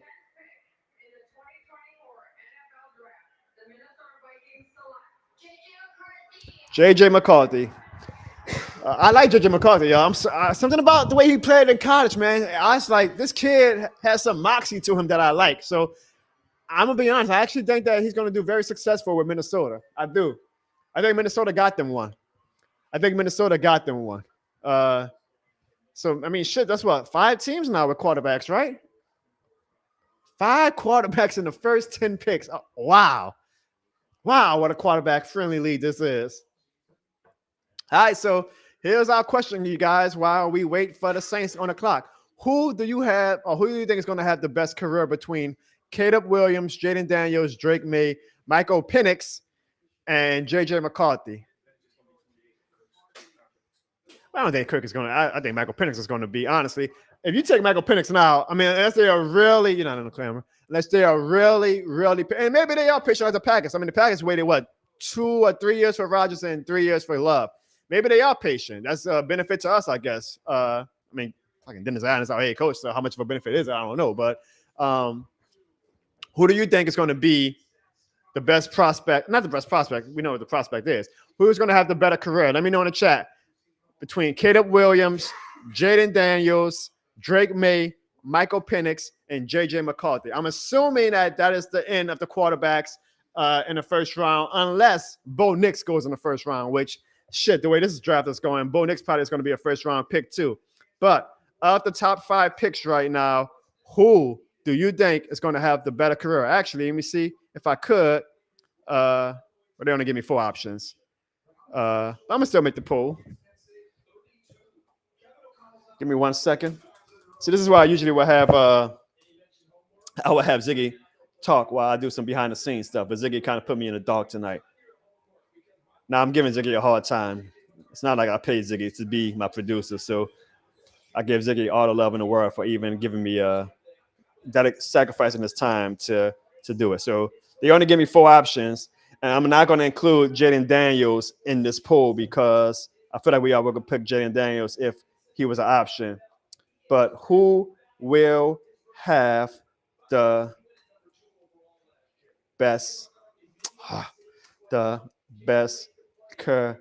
If you are watching on YouTube, you can now vote on the poll between JJ McCartney, Michael Penix, Drake May, and Caleb Williams. Which quarterback do you think is going to have the best career of those 4 quarterbacks? You can vote on the poll on YouTube, or if you're watching on Twitch, Facebook, Twitter, or YouTube, you can put in the chat. I'm sure you guys have been putting some chats, so let me catch up to some of these chats. Epic says that JJ McCartney and Justin Jefferson are going to be a duo to watch this coming season. Yeah, it's going to be interesting to see if JJ McCartney can come in as a rookie and keep up that same momentum with Justin Jefferson that Kirk Cousins had. But hey, they're going to have a great marketing opportunity on their hand, right? JJ and JJ. I guarantee you the Vikings already printed out t-shirts. JJ and JJ. Chris says that not Michael Penix for his answer of who's going to be the best quarterback of this draft. My wife has a hot take, a scorching take, if you will. She says that she thinks Caleb Williams is going to be a bust. So, honey, tell me why you think Caleb Williams is going to be a bust. I would really like to know now. I tell my wife all the time, Caleb Williams did not impress me as much this year. Honestly, he was bad. He wasn't worthy of the hype to me that he was getting. But I don't know if I'm going to call him a bust. I just don't know if he's going to be like Patrick Mahomes level, the way some of these scouts were making him sound like he was going to be coming into 2023 college football season. Epic says that we dogging on Michael. Well, of course we dogging on Michael Penix. It's because he's a Falcon now. So it's always and forever. Fuck the Falcons. Dennis Adams says that he thinks JJ is going to have the best career. And according to the poll on YouTube, right now of the 15 votes we have, and it's a very close poll actually. Right now, JJ has 29%, Caleb has 29%, Penix has 21%, and May has 21%. So it's very, very, very, very opinionated. They're just on the clock. All right, so another offensive tackle was going to just take Olu Fashanu to protect Aaron Rodgers, which means, here we go, it's getting a little interesting. Dallas Turner might actually, I wonder why Dallas Turner is falling. I want to go on Twitter and see, but I don't want to be spoiled. So we got 2 picks, y'all. 2 picks before the Saints. So the Broncos, Sean Payton is on the clock next. That's going to be interesting to see if Sean Payton takes the defensive. I kind of got to finish. Sean Payton's going to take Dallas Turner. And then the Raiders. But another offensive tackle is on off the board. So that leaves Talicia Fuaga or Troy Fortunu. It's going to get interesting because honestly, I feel like all of the mock drafts that I was looking at, Fashanu and Fortunu were the ones that everybody was. Wait, did Fortunu get taken yet? Yeah. Fashanu. Okay, so excuse me. Fashanu is still on the board. No, wait, Fashanu just got taken. So who am I missing? Fortunu, right? Yeah, all right. So Troy Fortunu seems to be the one that I saw the most in our mock drafts besides Fashanu. Fashanu just got taken. So, and you know, a lot of fans are actually going to say they want Brock Bowers. Let me know in the chat. I know a lot of fans are saying that we should take Brock Bowers, the tight end. I have the same opinion about Brock Bowers that I had about the wide receivers. I get it. It's a sexy pick. We do need offensive help, but you can't build a team without building the lines. And our D-line and our O-line needs help. So we got to build on the line before we start worrying about sexy picks like Brock Bowers, a wide receiver. So now I get it. Like if we get Brock Bowers, fine. I'll get excited. But I think we need an offensive lineman and defensive lineman. Clarissa says that she thinks that Caleb Williams was overhyped for sure. Yeah, I do too, but maybe he'll prove us wrong. My dude Retta watching on Twitter. What's up, Retta? Retta says, damn. And he says he wants he botched the spelling of the name way worse than oh no, he actually spelled it right. See, I gotta learn this shit. All right. Talicia Fuaga. I feel like that was the toughest name of all of them. So I feel like, of course, that's the one that I gotta make sure I learn. Am I saying it right, Retta? If you're still watching, Talicia Fuaga. That might be our next pick. So I gotta say his name right if I want to welcome him to the this shit more than the game on me. Freeman been leaving some funny chats tonight. He says, do you see Fashunu's relative sitting between him and his blonde girlfriend? Hashtag strategic. PM says the tight end room is weak. Are you talking about for the Saints or are you talking about for this current draft class? I know the tight end room for us isn't the strongest, but again, I mean, how much does a tight end move the needle? Unless Brock Bowers is the next Travis Kelce or Jimmy Graham or Gronkowski, I just don't see the value of taking a tight end that high. I mean, I remember all the hype that Kyle Pitts had 4 years ago now. What the hell? What has Kyle Pitts done to help the Atlanta Falcons become a winning team? A tight end is great, but it's a luxury pick. And unless that tight end is going to be a Hall of Famer, maybe I'm devaluing the tight end position. I just don't see the need for a tight end when our offensive line is being held together right now by duct tape, and we got no consistent pressure on our D-line besides Carl Granderson. So I get the sexiness of taking Brock Bowers, but I just have no real desire the way some fans do. But I can also see Sean Payton taking Brock Bowers coming up too, to be honest. So we'll see. We'll see. Mr. O says Fuaga will never come on your show unless you get that name right. Well, if we draft him, I'll make sure that I learn his name the correct way. I'll actually play a clip for him so that they can see his welcome to the this year more than the game Army moment. KB says the Saints are going to take a defensive lineman from Columbus State University. I hope we pass the point of taking players from these smart ass schools. I really hope so. I really hope so. Devin agrees with me and says that we need O-line help. I know, again, a wide receiver pick is sexy, a tight end pick is sexy, but we need help on both lines, not just the O-line, but the D-line as well. So I'm good with that as Turner, or I'm good with Fuaga or Fortunu. We'll see. We'll see. But Sean Payton is on the clock, so we're going to see what Sean Payton does. And maybe Sean Payton throws a curveball in the Saints draft picking process. But I think this draft so far has gone really well for the New Orleans Saints. Hopefully, Michael Penix is not going to be a great quarterback, though. Clarissa, we are on pick number 12, and the Saints pick number 14. I think Clarissa's asking that because she's ready to go to bed. But to get to the poll results, I asked in the chat, who is going to have the best career between Michael Penix, Drake May, J.J. McCarthy, and Kenneth Williams? I did not include Jaden Daniels because I feel like if I included Jaden Daniels, of course, me having a very heavy Louisiana audience, everybody's going to pick Jaden Daniels. So far, the results on YouTube is J.J. and Kiddup are both tied at 32%. Drake May is at 21%, and Michael Penix is at 16%. Now, I really do wonder, though, like, let's say Michael Penix went to the Falcons and J.J. McCarthy, Michael Penix went to the Vikings and J.J. McCarthy went to the Falcons. Would those poll results look a lot different? Like, would everybody start hating on J.J. McCarthy? Because right now McCarthy is tied in first place with Caleb Williams on who's going to be the best quarterback. But if J.J. McCarthy was the one who the Falcons took, well, we all have as high of hopes for J.J. McCarthy as we do now that he's a Viking. What up, Toda Glock Boy? Welcome to the chat. I see your first chat tonight. He says, I feel you, Jono, but unless they are sure about the lineman, I think they should go Bowers. But how do we know that they're sure about Bowers? You know, we don't know what they're sure about. I'm going to trust whoever they take. I think this is I think the Saints fans get the front office a tough rep with the draft. I get it. We've had some bad first-round picks lately with Davenport and with Turner and with Penning, but we also had a lot of hits. We had Lattimore. We had Olave. Brian Breezy looks pretty good in my opinion. Like, we've had as many hits in the draft as we've had bad picks. So all that to say, whoever we take, I trust the front office. I still do. When it comes to the draft, I trust the front office.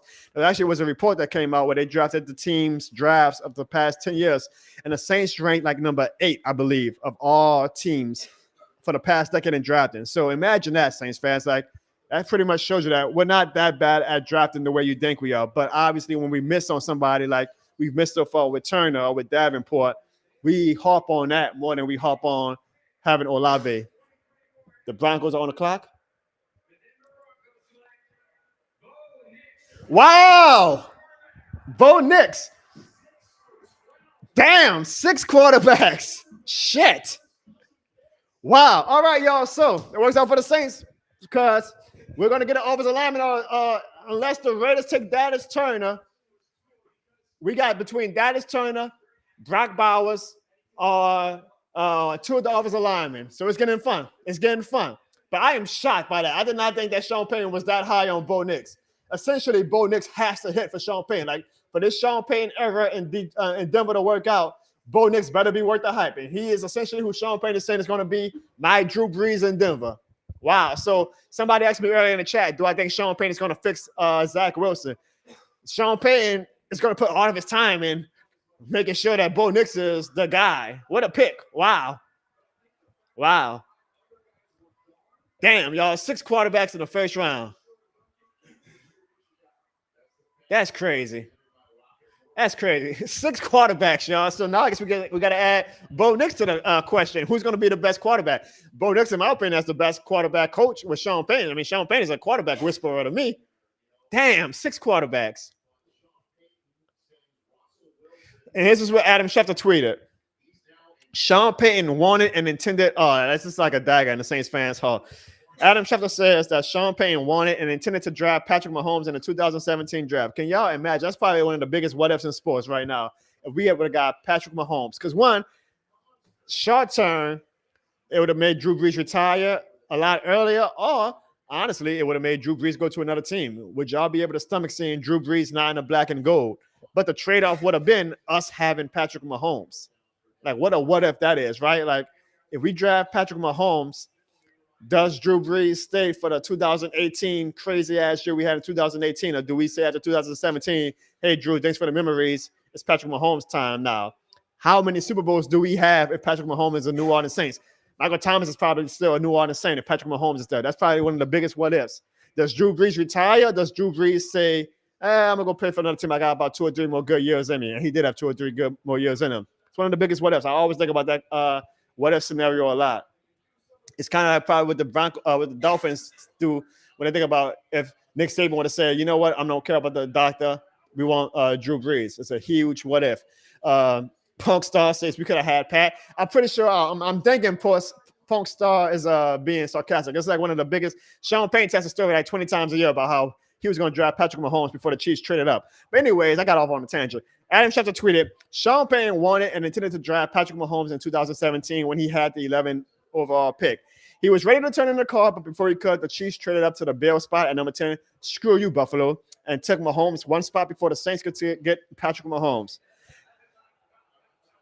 Leaving the Saints to draft Ohio State cornerback Marshawn Lattimore. That actually worked out, even though Dennis Allen hates Marshawn Lattimore. Peyton feels, wow, and this is the key thing. Peyton feels as strongly about Bo Nix as he feels about Patrick Mahomes. That's a strong statement. That is a strong statement. He says, again, Sean Payton feels as strongly about Bo Nix as he does about Mahomes. We'll see. We'll see. I mean, there were 6 quarterbacks in this draft. If Sean Payton believes that Bo Nix was the best quarterback and he's the number 6 quarterback taken, all right, here we go, y'all. The Raiders are on the clock because that means it's getting good because the Saints are next.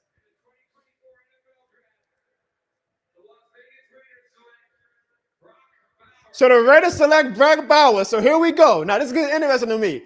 Do you go defensive lineman with Dallas Turner or do you go offensive lineman? It worked out for the Saints. This draft so far has worked out for the Saints. The only thing that may not work out is if Michael Penix is a star in 4 or 5 years. But for now, it's worked out for the Saints.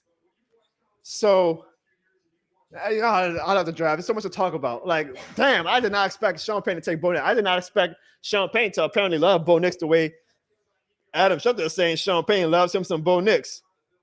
All right, I got to turn off Twitter. I don't want to get spoiled by the pick. But here we go, y'all. The Saints are now on the clock.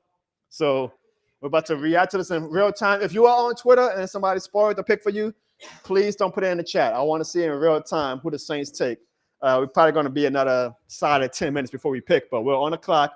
And that leaves us between, I'm assuming, the top 3 prospects, and that's the Saints just completely throw a monkey wrench in it, is Dallas Turner, Talicia Fuaga, and Troy Fortanu. Fuaga and Fortanu are offensive linemen. Dallas Turner is a defensive end. I like Dallas Turner a lot.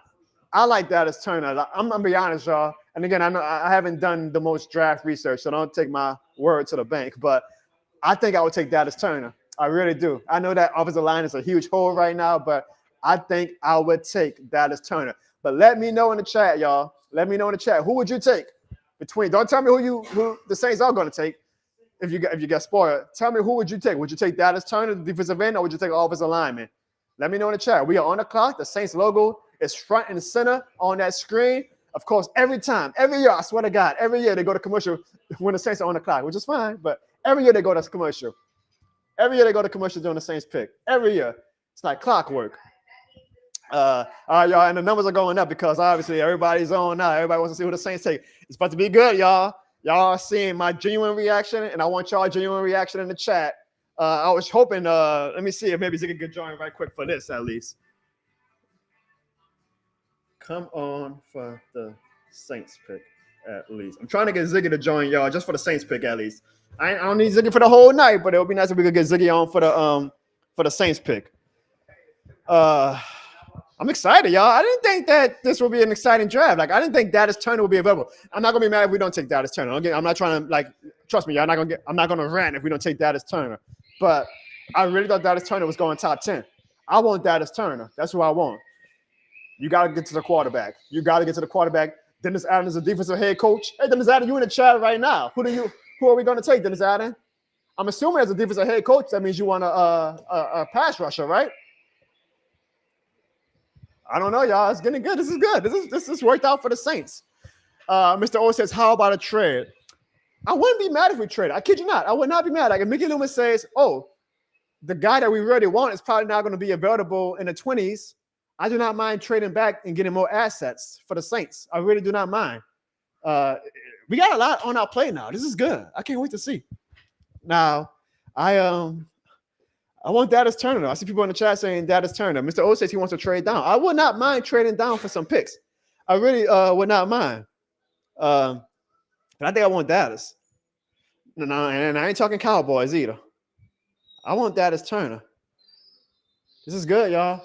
This worked out for the Saints. This worked out for the Saints. The Falcons taking a quarter. I mean, all these quarterbacks going helped us.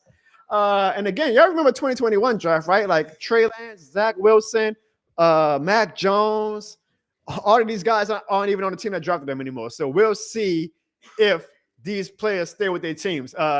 But because Michael Penix is a Falcon, I really hope that he's one of those players in 2027 who didn't work out with the Falcons. Y'all, I think we got a special guest. I think Ziggy is going to join us for the Saints pick. Ziggy, I see you backstage. Give me a thumbs up if you're ready to come on. I don't want to put you on if you're not ready to come on. Just give me a thumbs up if you're ready to come on, Ziggy. I think he's still working with his sound and everything. But yeah, while we got over 45 people watching, because you Saints fans never fail, boy. I swear. I love y'all, and I'm trying to grow my audience outside of the Saints fans. But boy, when the Saints are doing some newsworthy shit, that's when my views and shit always go up. I just hope, I'm gonna say this while we got the peak numbers for tonight. I hope you guys watch the show week after week, even when the Saints are doing boring shit and when it's not Saints heavy, because this is a fun show. But I do understand that during football season and now when the Saints are on the clock, that the numbers are high because everybody wants to see. And I'm trying to keep up with the chat. Leave a super chat if you really want your comment to be featured. But the most important thing is hit that like and subscribe button if you're new to the channel, because it's $3.99 to hit the like and subscribe button. But Ziggy, if you're ready to come on the chat, let me know. I think Ziggy's trying to work on his equipment. Now, y'all know whoever we pick, though. Ziggy's going to be like, oh, this is going to be our Super Bowl year. Nah, but we'll see. This is interesting, y'all. So we got 2 minutes and 30 seconds till the Saints pick. They're doing actually a performance on stage. I mean, the Saints always take their sweet-ass time with our picks, too. But it's cool. We New Orleans. We want to build up the suspense a little bit, you know? Now, I know that if we take an offensive lineman, it's not going to be sexy, but it is a necessity. It is a necessity, so I'm not going to be mad. I don't think I'm going to be mad with the only thing I will be mad at if the Saints take like a wide receiver, honestly. That's the only thing that would make me be like, what the fuck? Like, we don't need a wide receiver. But who Jono wants? Jono wants Dallas Turner. Jono wants Dallas Turner. But who do y'all want? Hey, John from Canada. Appreciate you, man. This shit more than the game certified all the way in Canada. I appreciate everybody. Again, the numbers are going crazy now that the Saints are on the clock, which I'm not shocked at, obviously. I mean, that's what everybody wants to see. So, taking a sweet time, though. All right, I believe the pick is in because the countdown has just gone down. So, want to turn the volume up a little bit? Here we go, y'all. In about maybe 2 minutes, the Saints are going to make their pick. The pick is in. The pick is in. So this is for, I have never done this live on a Jono Bond show. This is my first year doing a live stream for the draft. I usually do it just with my camera and I record it and I post it. I'm doing this live with y'all. Ziggy, what up, Ziggy? Yo, can you hear me? Yeah, we can hear you. Are you excited, Ziggy? Yeah, I'm very excited, man.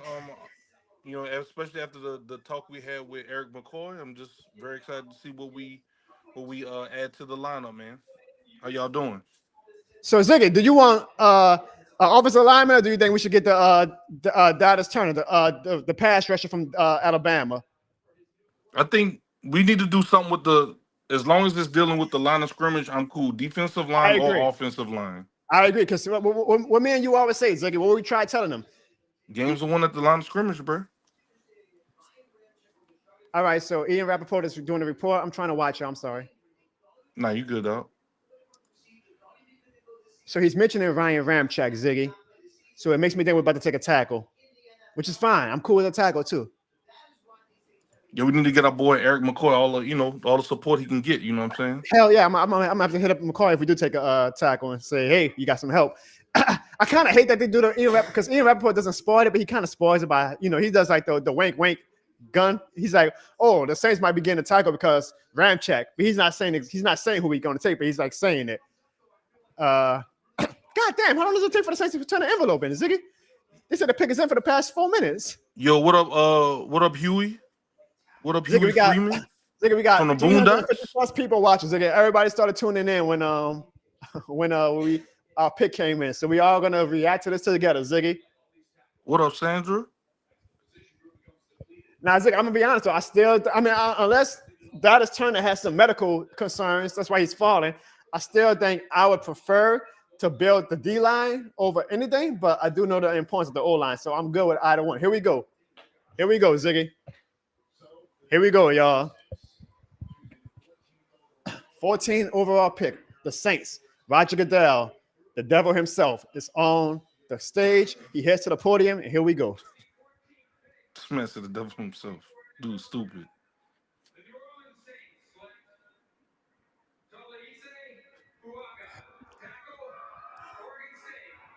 Hey, Ziggy, and Ziggy, he's Simone. He's Simone, so he might be a future WWE heavyweight champion. All right, so the Huh? Saints, God damn, that's the one name that I was botching the whole night. My luck. We take Todihasa Fuaga. I think I said it right.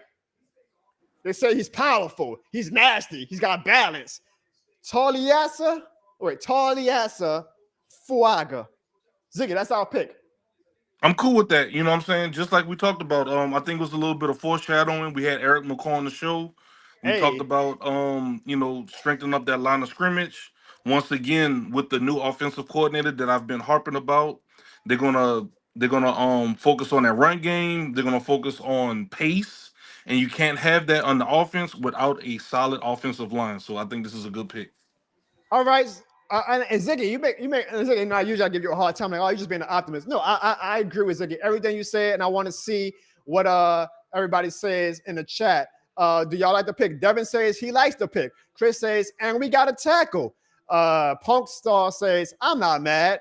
Mr. O Universe says, Jono, get ready to say that name. I'm gonna try it one more time.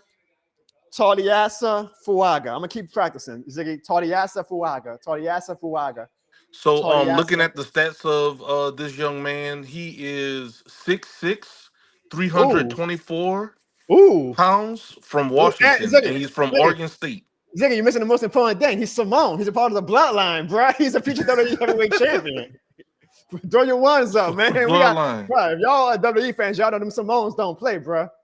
We need a badass Simone. Now, I get it. This ain't gonna be a sexy pick for the rest of the NFL. It's probably not gonna be a sexy pick for the casual fan, but we need that tackle help extremely, extremely bad. So I am very, very happy with the pick. And Ziggy, I know you ain't got the soundboard with you, but we're gonna do the virtual this shit more than the game air horns because Dennis Allen is in a good mood and he just made the pick and left a super chat saying love to you and Ziggy. Like and subscribe. So Ziggy, thank you for the super chat. He Hey man, he appreciate motivated. it, DA. Once again, you thought I was possibly joking in the chat earlier, but I want to say thank you for delivering us a winning season last year because we did have a winning record. So Oh thank you, god. DA.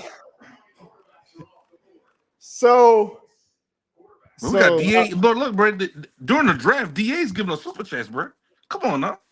I know Sean What's Payne never the did. what other Saints channel is getting the head coach of the New Orleans Saints to give them super chats?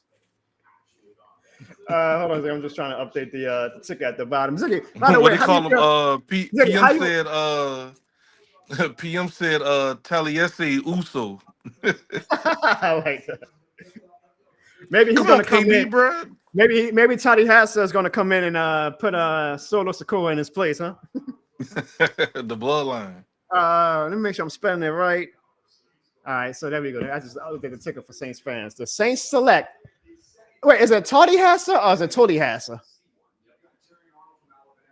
Let me know, Saints fan. Yeah, Mr. O is right. I'm gonna have a fun time hooked on phonics trying to learn this guy's name. But maybe I'm gonna see if Wikipedia has it. you know what? I'm gonna try my best. I'm gonna try to get Toddy Hassa to come on the John O'Bone show. That would be a cool welcome to New Orleans moment, right? Coming to the John O'Bone show. That man gonna be like, man, I don't know you. Ziggy, while we got you, how do you feel about the Falcons taking Michael Penix? Did they? So who's their quarterback right now? If I remember right, Kirk Cousins. That's what I'm saying. They had Kirk Cousins, so why would they pick him? You know how the Packers do their little quarterback succession plan? It's worked out pretty well for the Packers. Like when they had Brett Favre, they took Rodgers. When they had Rodgers, they took Jordan Love. That's fair. That's fair. I think that's what they're trying to do. Now, you know, Ziggy, we ain't even going to hide it. We got to hope now that he's a bust because fuck the Falcons, right? But I'm not going to lie. Before the Falcons called his name all night, I was like, oh, man, Penix's going to be a good little player. Now I'm like, shit, I hope he's a bust. Yeah, from it was Washington, right? Wait, what? Like, yeah. Was it Washington? Yeah, he played for Washington. Yeah. So, Toddy Hassa Fuaga, welcome to the This Shit More Than a Game Army. And I think that a lot of fans in the chat seem to be very happy. KB says what I did. We're talking about our offensive coordinator. What did I do? I think they're not as positive as you are, bro. Even with the pick, I didn't even do anything this time. Sandra says she's happy with the pick. Total Glock Boy says he's happy with it. We need linemen of all types. Hell yeah, we do. Cameron Daniels says he loves the pick. Mr. O Universe says Jono is going to have nightmares tonight trying to say that name. And he says, say his name like Tyrese, but with the Tylese. So Tylese. Okay, so Tylese is a little easier for me to say. Tylese Fuaga. Oh, okay. I think I got it down. I appreciate that, Mr. O. Tylese Fuaga. Okay, cool. Appreciate that. Thank you. Yeah, no, I mean, I needed because we want to make sure we're not trying to like disrespect them or anything. Because when some people take, if you mispronounce their name, they take it. I'm being funny, but I'm being like I want to like try to like. I mean, I still have people call me Jono, right? So like I try to do my best to make a conscious effort to learn people's name and pronounce it right. Right. It's so just appreciate it, man. You know me, he's like I got yuck mouth, so I'm like, damn, all these crazy ass names. I ain't want to say it. Nah, it is what it is. It is what it is. I'm looking at these offensive linemen's names tonight. I'm like, damn, bro. I was like, can we please get somebody that's like Joe Smith or like Cedric Washington? Why we got like Tylese Fuaga? But I think I got it down. Tylese Fuaga. I'm gonna do some pronunciation exercises tonight before bed. Because you gotta say it 3 times. I heard if you say it 3 times in the mirror, a bloodline member comes from behind you. But hopefully, man, Tylese Fuaga is good for our O-line. You know, our O-line is essentially being held together by duct tape right now. So we really need him to, hold his weight. Like he's coming in. He's a day one starter, Ziggy. He's a day one starter. So it's a very critical pick. It's a very important pick. And hopefully it's a pick that returns of investment for the Saints front office. I think so, man. I think it's going to be good. And I really think we're going to have a good year, man. It's going to be exciting. I didn't say all that now, but I did say that. What you mean? I think we're going to have a good... Bro, look, once again, how many games did we win last year, bro, with a deteriorating offense and a locker room that wasn't on the same page? How many games did we win last year, bro? We won 9. You think we're going to do worse than that?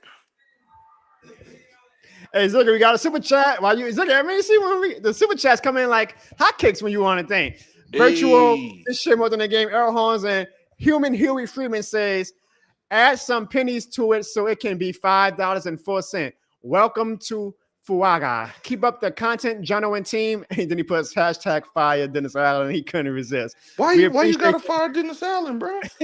We appreciate the chat, Huey Freeman. And one thing for sure, and y'all have been seeing it so far. It's been about 3 months into the offseason, right? And we haven't stopped the Jono Bones show yet. We've been going damn near every week. We got special guests for you guys, right. NFL players to NBA players.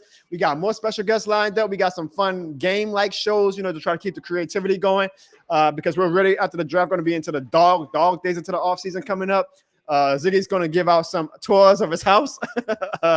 We got some great things coming up on the Jono Bones show, and we appreciate you all for joining us on the Jono Bones show. So you ain't got to worry about us going anywhere, man. We got some big plans and some big dreams with this Jono Bones show. And we thank you guys for tuning in. Now, I'm sure a lot of you guys are going to probably stop tuning in now because the Saints made their pick, but I'll be on for a little while longer. But Ziggy, I know you got a busy night, man, so I don't want to hold you up too long. I Man, we got appreciate you all type coming of on. Saints stuff, man. I'm gonna do a room tour one day. Look, I got the Saint. We got the Saints pillow. Damn, Ziggy, We you got got what a man cave. we got a little man cave. Well, not like we legit do have a Saints man cave flag up here. You know what I'm saying? So it's all Saints, and then of course the Pelicans. We got to show love to our pals too. Home How sweet you, hey, home Ziggy, well, I got you. How Pelicans. you feel about our chances, bro? Because it ain't looking good, Ziggy. It ain't looking good. Ain't looking good. What? The Pelicans' chances against Oklahoma. I mean, we got our Well, ass see, the whooped thing yesterday. is, like, they just got to get their legs back under them, figuratively and like for real, because Zion hurt his legs. And once I think if we could possibly get Zion back, we should be good. And Bi, he, I don't know, man. What you Yeah, think nah. about Bi, bro? That might be for another show, but I do think if this series continues to go the way it's going to be, some tough conversations might need to be had. That's all I'm gonna say. We'll talk Pelicans Yeah, later. we'll we'll talk about that. We'll probably do a Pelican show. I might even come on live on Monday. What could be the last game of the Pelican season. It depends on what we do Saturday. But Man, come on now. You doing but too much now. Last game of the season. Come on now. Ziggy, dog, I'm sorry, but right now it looks like a JV team versus a varsity squad. And not even a JV team. It looks like a damn freshman team versus a varsity squad. Did Uh, they did they say what exactly was Zion's injury? his hamstring. Like what? Did he pulled it? Did He he said it's sprain not as it? bad as the injury last year, but that he feels it's not right.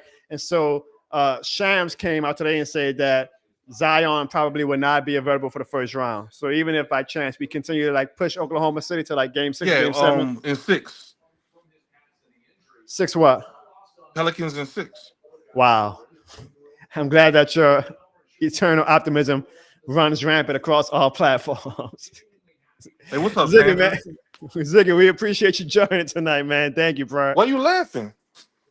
Because you're a Did I great did I friend, crack a Ziggy. smile? Am I joking? I mean, you're just a great friend, so I'm laughing at how great of a friend you are. Man, John, you wild, bro. Nah, but for people that like, I'm literally we doing some multiple choice questions. You doing some economics homework. You know what I'm saying? So this is what we doing. Hanging out with Jono. Yeah, and I But know you got a go bit. ahead and enjoy your show, man. I don't want to be too much of a distraction All right, I appreciate that, Ziggy. And Ziggy, let them know why you joined the John Barnes show. because I wanted to see how the Saints did. I wanted to see. I'm just playing because it's more than a game, bro. You know that. Bam, bam, bam, bam, All bam. right, bro. Yes, sir. We appreciate Ziggy for joining on the show again, y'all. This is a very a makeshift show tonight. I actually I don't know if I'm gonna go on for the rest of the draft, y'all, but I will.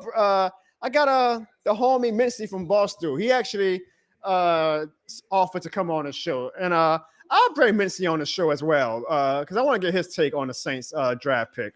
So we'll have Mincy come on the show. We'll talk to Mincy for a little bit, and then we'll wrap up shop. But our next pick, Sandra, is tomorrow. I think. I think it's tomorrow. It might. If it's not tomorrow, it's early Saturday. I know we don't get that many draft picks this year, so but tonight was our last draft pick. All right, Mr. O, you kind of you kidding my first you said it was Tylees, now you're saying Tullies. I can't if I'm gonna try to get Tylees on my show one day, I gotta learn this damn guy's name. So Tylees.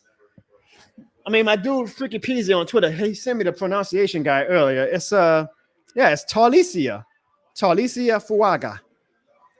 And here's the good thing, y'all. If Talicia Fuaga is a bust, he's just going to go to the WWE and become a future heavyweight champion because y'all know them Simones, they multiply in the WWE. So hopefully he's a great pick for the Saints. But if he's not, he'll just go, and Triple H is probably going to have his number on speed dial, and he'll go join WWE and become part of the bloodline. But I like the pick. It was necessary. We got to build through the O line. I'm shocked that Dallas Turner still hasn't been picked. I'm sure there's a reason why. I just haven't been on Twitter to really see. Huey, man, you really, Huey, I should be giving you a super chat. Thanks for that information. Again, I wasn't as in tune to the draft this year, but Huey says the Saints pick next number 45, so that's going to be tomorrow. Then I know that we got to pick to the 5th round. Then we got 3 5th-round picks. Now I'm gonna probably be at Jazz Fest or the Pelicans game for that. So I mean, God bless y'all if y'all watch the draft on Saturday afternoon. I'll follow it on my phone, but hopefully, honestly, We might have to take an offensive lineman in the second round tomorrow too. That's how bad the offensive line is shaping up right now. So, um, but I am very happy to have Talicia Fuaga in the Who Dat Nation for the New Orleans Saints, and as a part of the This Shit More Than the Game Army. I'm going to look forward to watching his highlights tonight. Now, granted, who gets excited about watching offensive lineman highlights? But I've grown to become more appreciative of offensive linemen, especially after Eric McCoy came down to the This Shit More Than the Game studios and showed me love. And I'm sure Eric McCoy is very happy at the pick. I might even text him and see what his thoughts are. But I'm sure he's very excited. And he now has another rookie to buy dinner for him and get him donuts every morning and carry the shoulder pads and all those type of rookie duties. So I'm sure Eric McCoy is probably the happiest of anybody tonight. But Saints fans should definitely be happy because we need offensive line help, man. We need offensive line help bad. We need the offensive line help badly. So I'm glad that the Saints didn't get cute. I'm glad that they didn't trade up. I'm glad that they took a position of need. And it seems like, and I know every team always says this, like, oh, this is the guy that we really wanted. But I mean, going by the Saints brass reaction, it seems like that they really wanted Fuaga. So worked out for us pretty well, right? Worked out for us real well. We'll see what Michael Penix does in Atlanta. He's probably not going to be a factor this year. Maybe not even a factor next year, but we'll see if he's going to be the guy for the Falcons in the future. Yeah, so the second round pick was from the Denver Broncos. So I don't think the Broncos fans care right now because I'm sure the hype for Bo Nix is crazy, especially with Schefter essentially being the PR person for Sean Payne and saying how much Sean Payne loved Bo Nix. I mean, that man said that Sean Payne views Bo Nix the way he views Patrick Mahomes. Good God Almighty! Talk about hype, huh? 6 quarterbacks in the first 12 picks, y'all. That is freaking crazy. So the odds say that not all 6 of them are going to be superstars. The odds even say that one of them at least is going to be a bust.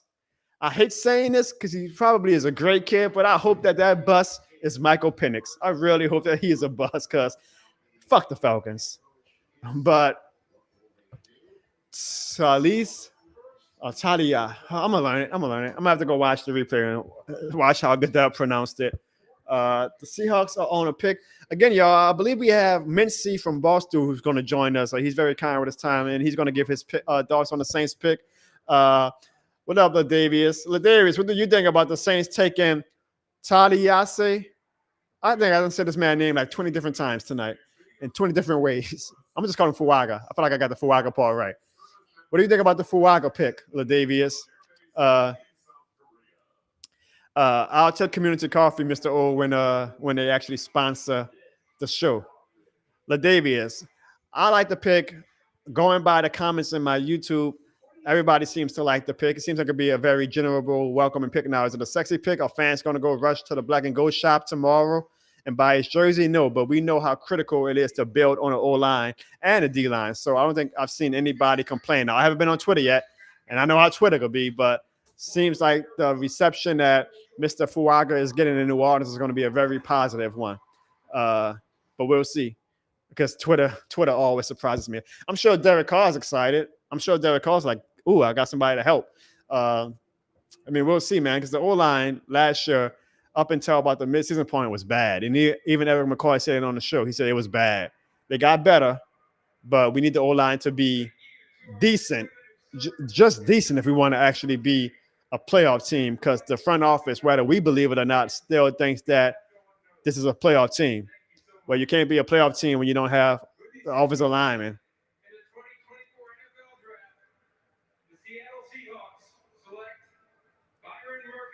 The Seahawks select Byron Murphy, defensive tackle from Texas.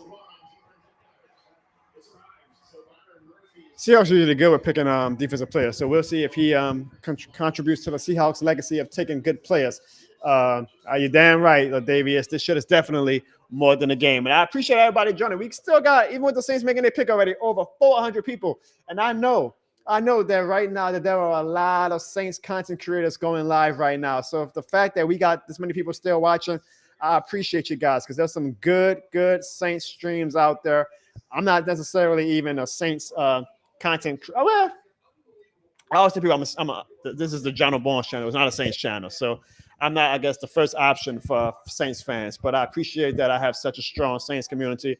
And I know there's some great Saints live streams going on right now. So for everybody who joined the show at any point tonight, and for everybody who actually joined the show as of right now, I thank you guys because, again, there's some great options on the menu when it comes to Saints content. And for you guys to pick this crazy ass show where the host spends half of the show just trying to learn how to pronounce the Saints draft pick name, that shows you how strong of this shit more than the game soldiers you guys are. So I appreciate you guys, man. And I'm looking forward to learning more about this Fuaga kid. And I do. I mean, I keep saying this, but I do love that he's Samoan, man, because the Samoan culture is very strong, and they got some cool customs there. You know, as you saw when he got drafted, they had was it the luau's or whatever over their necks. They might be doing one of their little war chants or something after this. It should be a nice addition to the city of New Orleans, man. So I'm happy to have Fuaga in New Orleans. And he's definitely going to have a culture shock, that's for sure. But I'm sure he's going to absolutely love being in the city of New Orleans. It's the greatest city in the world, right? It's the greatest city in the world. Diana Rossini reports that the Falcons called Kirk Cousins when they were on the clock to let him know. From what she learned, Cousins understood a QB would be considered, but he did not believe his successor will be taken in the first round. I'm told he's a bit stunned. Uh-oh. Hopefully we got some drama.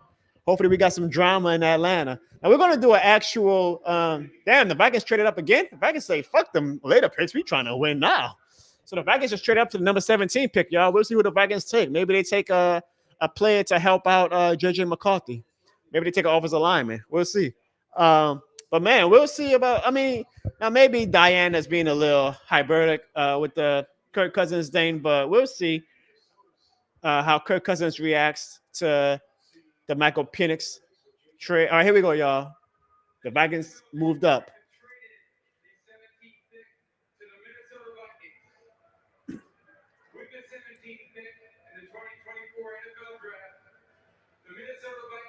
The Vikings select. They take Dallas Turner. Okay. I was wondering what the hell was going on with Dallas Turner. I like more. The Vikings got a little squad. I mean, it depends on obviously what McCarthy does as a rookie, but the Vikings got a little squad now. Vikings got a little squad now. I'm sure that Karen, who got mad at me and cursed me out in November, is really happy at this pick. Huey Freeman. I don't know if you know the reason why they're going to California. It's because they're renovating a training camp facility with the cafeteria. So I got no strong feelings about it. I'm sure the players, even McCoy, said he's a little excited because he ain't got to worry about that Louisiana heat. So good for them. Now, it's unfortunate for the fans who love going to training camp and getting autographs and photo ops and whatnot. But, I mean, it's not the worst thing. Good for them. Hopefully California can maybe refresh them and maybe it actually proves to be positive for the team. So I have no strong thoughts about them having training camp in California. Ziggy asks, what did Jacksonville give up to the trade? Well, let me find out, Ziggy. I can go on Twitter now. I don't really mind if I get spoiled the rest of the way. Ziggy, Jacksonville gave up the 2024 first round pick, which was number 23, a fifth round pick on Saturday, 2025 third round pick, and a 2025 fourth round pick. So that's a good return for the Jaguars because I'm assuming that they have a player in mind who they feel like is going to be available at 23rd. So the good thing about that is that they get a third round pick next year. So that's some good value to have. So, and the Vikings get who many consider was the best pass rusher in the draft. And I'm still confused at how Dallas Turner fell so far, but I like that pick for the Vikings a lot. So Ladavius asks, am I going to California for the Saints training camp? Ladavius, if you and the This Shit More Than the Game community wants to contribute about $2,000 in super chats to get me to go to California and do some content for training camp, I would absolutely love to. But until that day happens, my ass will be at home watching on YouTube and watching the training camp reports from the Saints local media. But y'all keep sending them super chats in, and I would be happy to go to California for you guys and give you guys firsthand coverage of the Saints training camp. What does the Vikings pick me? I don't even think Marcus Davenport is still on the Vikings, Mr. Universe. And I know you might just be joking, but I'm pretty sure Davenport only signed a 1-year deal, right? So I believe Davenport right now is a free agent. No, actually, he signed with the Lions this offseason. I forgot about that. So, yeah, he's not with the Vikings anymore. He's going to be with the Lions, and he'll do his typical, 4 or 5 game appearance, and then, go out for the season. Ziggy says I could use Clarissa's card to go to the training camp. I'll use Clarissa's card for the Kansas City game. I don't know if I told her about that yet, but I'm not going to use it for training camp. Uh, I read that already. Ziggy put it up. So I really want to learn more about this Falcons pick, though, y'all. Like, that's probably gonna be the top story coming out this draft because that's the biggest shock, and I really want to see what their game plan is. Like, how long do they expect Michael Penix to sit? Because Kirk Cousins, I mean, to be an NFL player, especially a quarterback, you got to be a little delusional. I'm sure Kirk Cousins is like, well, damn, I thought I had like 3 or 4 more years left in me. So he probably was like, well, shit, do y'all think I'm going to be retiring? Are y'all going to get rid of me after a year or two? So hopefully it causes a little bit of turmoil. But I mean, that's typical. Like, Brett Favre wasn't happy when the Packers took Aaron Rodgers. Aaron Rodgers wasn't happy when the Packers took Jordan Love. And it worked out for their franchise. So I don't think the Falcons are going to give a shit, to be honest. If Michael Penix turns out to be a good quarterback, they don't give a damn if they hurt Kirk Cousins' feelings. They're like, deal with it. Shit, we're paying you now. Play good. Do what you got to do. And when Michael Penix time comes, we'll show you the door. It's a cutthroat business. It is what it is. Chris with the super chat says, where is Evan at? Hashtag, I don't know if I want to say this out loud. All in my ass. Thank you, Chris. Chris, I appreciate you. One thing I want to do, I haven't done this a live stream, a typical live stream in a while, because we did. I hope you guys watch Jason Smith on the Jono Bones show last week. Shout out to Jason Smith, man. That was a great interview. If you haven't watched it yet, check it out. Jason Smith was very nice to give us his time to come on the Jono Bones show. We talked Pelicans, we talked NBA. We talked his life after basketball. We just had a damn good time on the show. So if you have not watched the Jono Bones show yet with Jason Smith, please find a solid hour out your day to go and watch the show. And make sure you go on Twitter and follow Jason Smith and tell him that this shit is more than a game. And also, I want to give a thanks to the people who left the chat, a super chat while I did my WrestleMania streams and my show, my live Pelicans watch along shows last week. So to my homie Brute Saint, to Progressive Knowledge, to the homie Derek L, to Who That for Life Chris, who just gave a super chat again right now, and to my dude Easy E, Ezekiel. You guys are this shit more than the game certified, and this shit more than a thanks. Thank you guys for leaving the super chat. And if you left the super chat tonight, no worries. I am always going to show love the following week to anybody who left the super chat in my chat box. We appreciate it. Every super chat that we get, y'all, we invest right back into the show to give you guys a top of the line quality product, to get these special guests like Eric McCoy on the show. And by the way, I didn't pay Eric McCoy to come on the show, but I damn sure paid to make sure that he had a top of the line experience with the equipment and whatnot, because we were like, shout out to Detroit and Eminem. I mean, y'all saw Eminem do the introduction tonight. You only get one shot. We were like, shit, man. Eric McCoy on the Jono Bones show. That's our one shot to show these sponsors and these partners into a wide audience that this shit more than the game and that we mean business over here. So that was all, though, thanks to you guys leaving the super chats to help us out in these investments. So I appreciate anybody who leaves a super chat. Oh yeah, Mr. O, you're right. I am getting a little tired. My dude Mincy was telling me he was going to be on the show, but he's taking the suite. I know that Barstool was doing a live draft too, so I'm trying to see if Mincy's going to come on the show. But if he doesn't come like in the next 5 minutes, I might have to. I mean, there ain't really much left to talk about. I don't have as huge of a. Wait, hold on, something. My wife just sent me a very important text, and I really need to make sure that it's serious before I react. Because if this is true, then I'm gonna really have to stop. Oh, there's a new Eminem album coming out. Is it true, or is this just fake? Yeah, there's a new Eminem coming out. It's called The Death of Slim Shady. Wow, I'm so excited. I'm trying to hold it in. This is the biggest news of the night, y'all. A new Eminem. I cannot believe it's been an hour since this has been announced, and I didn't even get to see it until now. Wow, that's the major news tonight, you guys. A brand new Eminem album coming out this summer. Oh, it's gonna be a hot summer. It's gonna be a hot summer, y'all. Brand new Eminem album. Wow, how awesome is that? Oh man, y'all know Eminem is the GOAT, right?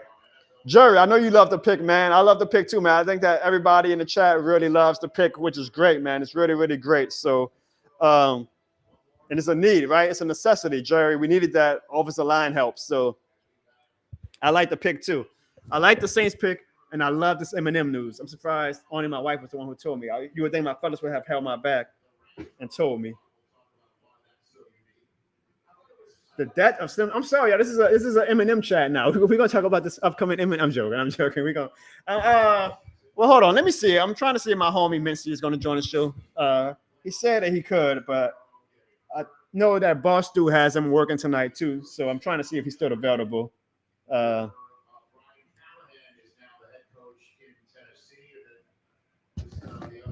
and I'll freestyle. I'll maybe do like two more picks. And if Mincy can't join, then we'll just have him on for a future show.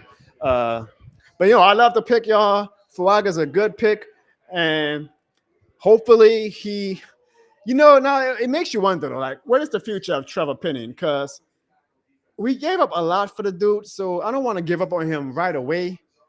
But damn, man, I mean, he couldn't even get in on special teams last year for the field goal protection. Like, they really soured on Penning last year. So it's like, does he have any hope? And they're saying the right things in the media, like, it takes time and we still have faith in him, but the words are not matching the action. So I'm hoping that Trevor Penning is working his ass off this offseason. Hold on, the Bengals are about to make their pick. The Bengals select Amarius Mims, tackle from Georgia. So we really need Penny, though, man, to.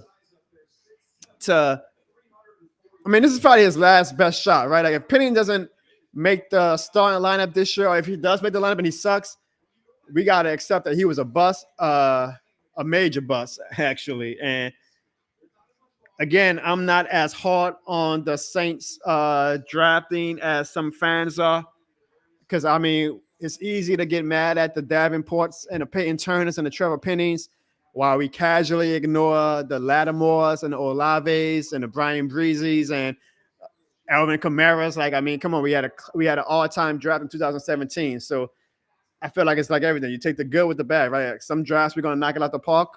Some drafts we're gonna not be as hot as we would have liked to be. But I mean, that back to back with the Turner pick and then the Penning pick, that was some. That set us back a little bit. It really did. It set us back because that's offensive line and that's defensive line, which I'm always a proponent of. You got to build your team through the O line and the D line. But when you have two, it's very early now. Maybe Payne Turner and Trevor Penning prove me wrong, but when you have two right now, let's just be real, busts at those positions, it really sets your team back. So hopefully Fuaga is the start of a hot run of talent in the draft, because we really need to get this D line and O line some talent. I mean, it is what it is. Let's just be honest. We need to get this O line and D line some talent. So I'm not even going to be mad if we draft the offensive lineman again tomorrow. Like, fuck it, keep going. Take offensive lineman on Saturday too. Shit, the whole draft can be offensive lineman for all I give a damn. We need a strong offensive line, man. We need a strong offensive line. And James Hurst retired. Ryan Ramczyk is all but retired at this point. We lost Andrews. I mean, we could still probably resign Andrews Pete, but we haven't so far. I mean, the only people we really had for Fuaga was Eric McCoy and Cesar Ruiz. So we needed offensive line help bad, which is why I get, Brock Bowers. But I just don't see tight ends moving the needle the way an offensive line and the D line can move the needle. Because Lord knows if we in a tight game, let's say it's 21-16, Saints versus Falcons. Falcons are up 21-16, 20 seconds left. The Saints are in the red zone. Fourth down. And Derek Carr gets sacked. Everybody's going to be on the O-line. Oh, I can't believe the O-line sucks, blah, blah, blah, blah, blah, blah, blah. So what's the point of having Brock Bowers if you can't got nobody to protect the quarterback, right? So I'm always a proponent. I always will be. Build through the lines. And the Saints have been trying to do that, and unfortunately, they've been dropped in busts, like Payne Turner and Trevor Penning. But just because you've been dropped in busts doesn't mean you stop knocking on the door. You stop chopping the wood. Like what Dennis Adams says, keep chopping wood. Well, we got to keep chopping at the D line and O line in the draft until we hit on somebody. So hopefully, Taliasa Fuaga is going to be a hit. But I like the pick. I'm not excited. It's an offensive line. I mean, it is what it is, right? But I definitely think that it was a necessity. And like I said, I'm sure my homie Eric McCoy is excited about the pick. The way you guys were, because I don't think I saw one negative comment about the pick. So I'm glad that you guys really, really are happy with the pick, and I hope that maybe we'll keep the momentum. Because like as down as we are on the Saints, we all just want to see the Saints win, right? Like we all just want to see the Saints win. So whether it's that Derek Carr quarterback, whether Dennis Allen's the head coach, as down as we can be on them, I still want them to succeed because they're wearing black and gold. And as long as they're wearing black and gold, I want them to succeed. So I hope Fuaga is part of that winning. And even if it's not with Derek Carr or with Dennis Allen, hopefully he's a part of this foundation for the next decade. And hopefully he is going to be a very, very strong addition to the This Year More Than a Game army.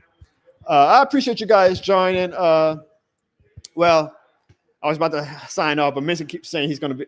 All right, I'll wait another 5 minutes. I'll let Missy come on. I know y'all know Missy from Boston wants to come and talk some the Saints picks, so we'll have Missy on for a little bit, and then we'll wrap up shop. But I appreciate everybody. I mean, we still got people in the chat, so it's all good. It's all good. Like I said, this is a live stream, watch along.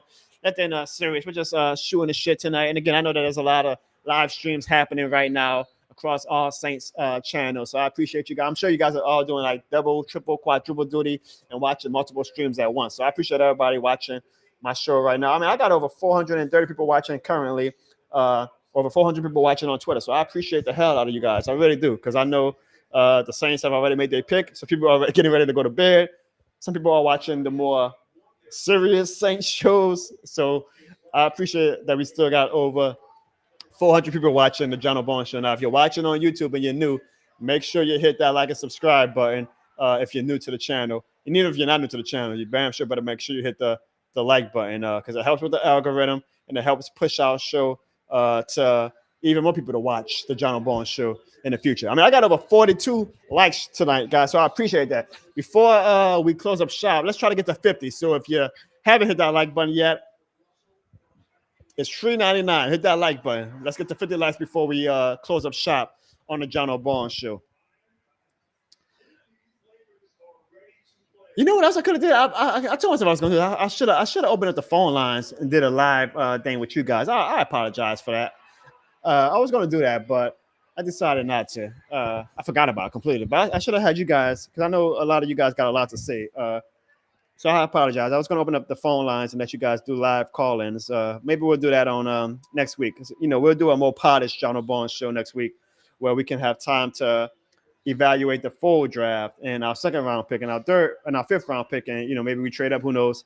And we can really talk the draft next week and our outlook for the 2024 New Orleans Saints. Because honestly, after this weekend, there's really not any more major moves to be made. I mean, maybe we sign a free agent cheap.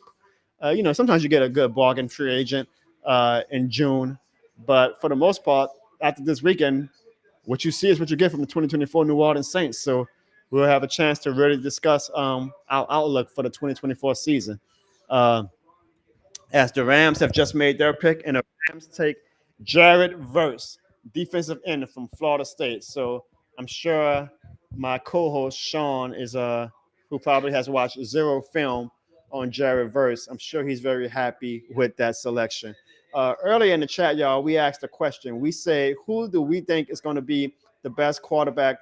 Who's going to have the best career? The top four quarterbacks, not including Jalen Daniels, and I did not include Jalen Daniels because I knew that if I picked Jalen Daniels in a poll, everybody's going to vote for Jalen Daniels. So with over 55 votes, everybody thinks that Caleb Williams, which is not a surprise, is going to have the best career. He had 39%. Coming in second place was Drake May with 26%. Coming in third place was J.J. McCarthy with 24%. And in last place was Michael Penix with 11%. And I think that's because Michael Penix is an Atlanta Falcons. So I thank everybody for voting on that poll. And while we still do the show, I'll add another poll. I'm going to ask you guys a simple question. That is to grade the New Orleans Saints first round pick. So what is your grade for the Saints first round pick? Do you guys give it an A, B, a C, or a D. Now, if you give it an F, then that's just you being stupid. I ain't gonna even include the F, but go on YouTube right now and answer the poll question. What is your grade for the 2024 New Orleans Saints first round pick of Mr. Taliasa Fuaga? And while you guys vote, we have a special guest on the show coming straight from the Barstool NFL live stream. And I can't wait to watch the replay of that after the show.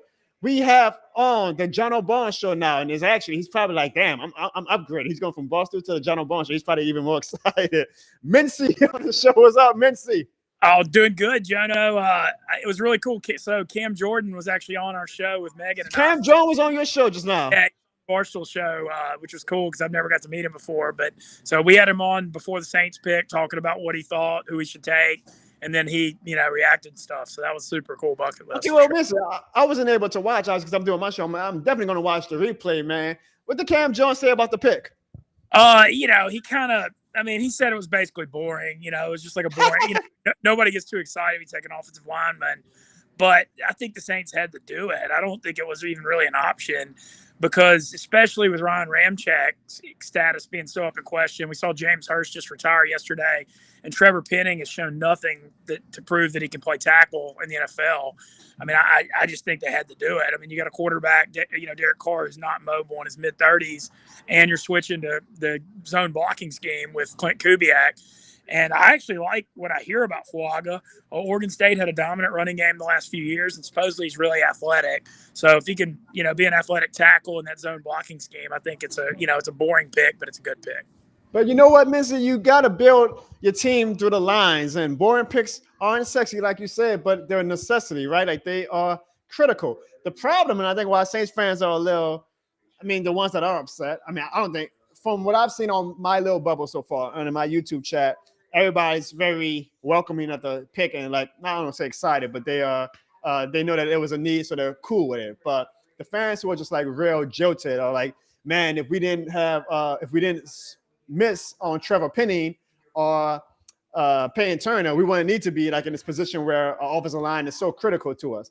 I say, it is what it is though. Sometimes you hit, sometimes you miss. We hit on Olave, we hit on Lattimore, we hit on, apparently, we'll see. It's early in his career, but Brian Breezy, you're not going to always hit a home run in the draft. So just because you struck out on Payne Turner so far, maybe Payne Turner surprises us and Trevor Penning, and maybe Trevor Penning surprises us, doesn't mean you stop, chopping at the wood for offensive line and defensive line. And our offensive line is being held by duct tape right now. So I hear what Cam Jonas saying that it's a boring pick, and it is. It's a boring pick. Nobody's going to be rushing to the back and go shop tomorrow. Missy to go buy.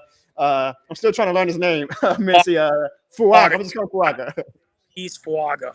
Fuaga. Well, I'm just calling Fuaga for now. Fuaga jersey, but it's critical because whenever the quarterback is getting sacked and everybody's on the offensive lineman, that's when you wish that your team drafted an offensive lineman. So I'm with you. I think it was a very critical pick. And I even say this, Missy. I feel like tomorrow we might need to draft another offensive lineman. Do you agree, or do you think we should try to go D-line or somewhere else? More, man. Like I said, we literally don't have an offensive tackle. We have one offensive tackle I know of now with him, because I think Penning might have to move inside the guard if he's going to keep playing. And look, it's just an E pick. But the thing is, you remember that Titans game beginning of the year in the first few weeks with how bad the O-line was and how much that should. Yeah. And the thing is, too, if you've got a mobile quarterback, you can kind of cover that up a little bit. But Carr can't move, and he's in his mid-30s. So I don't think, I don't think there was any option. I just think the Saints had to get the best tackle available, and they're lucky that there were 5 or 6 real good tackles in this draft, and he was one of them. So honestly, I think it's fine. Missy, so far, it's kind of scary. We're on the same page. I agree. And when I had McCoy on my show last month, he even said that the O-line was shit the first few weeks. Then they kind of got it together, they made it work. But Andrews Peter's no longer with the team. Maybe we resign him. Depends on how the rest of free agency goes. James Hurst retired yesterday, and obviously Ryan Ramczyk is all but retired. I saw some fans saying, man, I want Brock Bowers, a wide receiver. And I'm like, I get it. Those are the sexy picks, but man, you got to build through the line. And again, we only have technically 2 solidified offensive starters in McCoy and Ruiz. And hopefully Fuaga now is going to be that third guy, but we're not done. So I agree that tomorrow we probably, if there's a good one available, I don't want to just pick one just to pick one, but if there's one that we can draft that can help the O-line, I say shit, take another offensive lineman. But go I think Saints also have a couple extra 4th and 5th rounders this year through supplemental. 3 5th rounders. We know how much Mickey Loomis loves trading up in the draft, so I think like late 2nd round, early 3rd round, we're going to move a couple picks and try to get up and get another guy. And I wouldn't be mad at that either. Actually, I think that would be like 5th rounders. How often do this work out? Right, so we got 3 5th rounders. Trade up to a team that's like, hey, I don't really want my 3rd round pick and get a stud in the 3rd round, right? Like, I'll be very happy with that. I think that's what's coming. And you look at this team. I brought up pass rusher to Cam, and Cam said he's like, look, he didn't think we needed, he brought up Isaiah Foskey's name, who I didn't think showed anything last year. But Cam is a eternal optimist, so I get it. Yeah, I know, but he said he didn't think pass rush was a need on the team because the one guy I thought I couldn't believe Dallas Turner fell all the way to 17. I mean, he was unbelievable at Alabama the last 2 years, and I thought he would be the first defensive player taken, top 12. And so I was really shocked to see him fall all the way to 17. I'm curious, the Michael Penix thing is a surprise of the draft because, Falcons, I mean, you give Cousins $180 million, $100 million guaranteed, but he is 36 coming off an Achilles injury. So I guess that's part of the logic. But I was shocked when the Falcons took him. That was the biggest surprise of the draft to me. But I actually think Penix can sling it. So, that's one of those picks. It's going to be, we'll see down the line. But, I was actually a fan of his. I thought he was incredible at Washington. I was too until now as a Falcon. So now, fuck him. I need him to be a buff, man.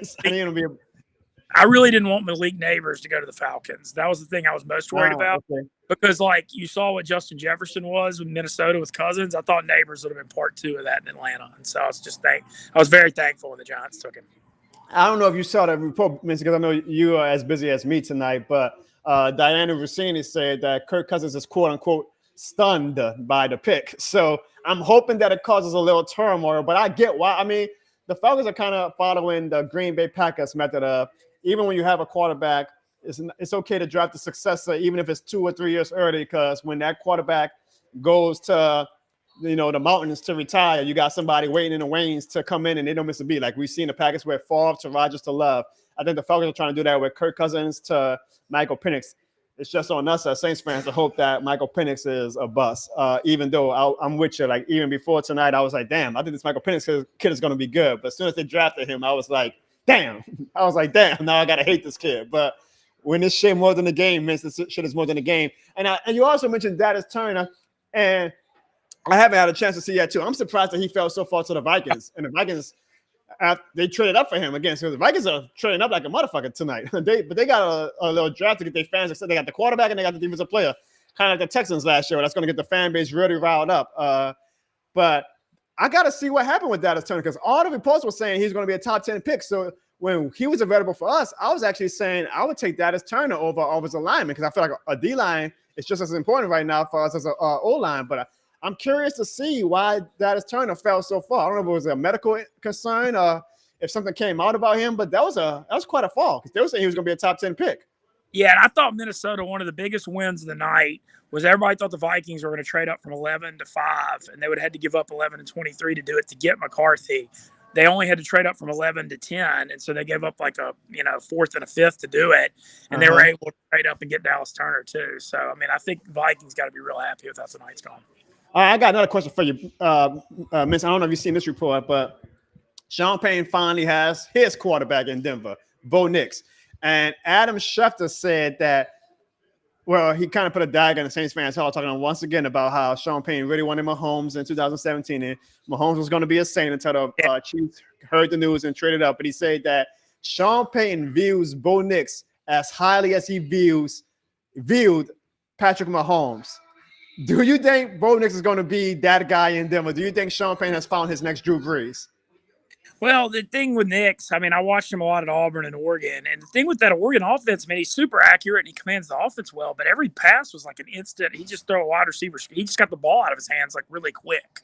And so there's a lot of short passes. But, I can see how Sean Payton, wants him to be like a Brees, because Brees was so good at distributing the ball and going to the right place and stuff. But Bo Nix ain't no Patrick Mahomes. Hell no. He don't have near that kind of arm strength.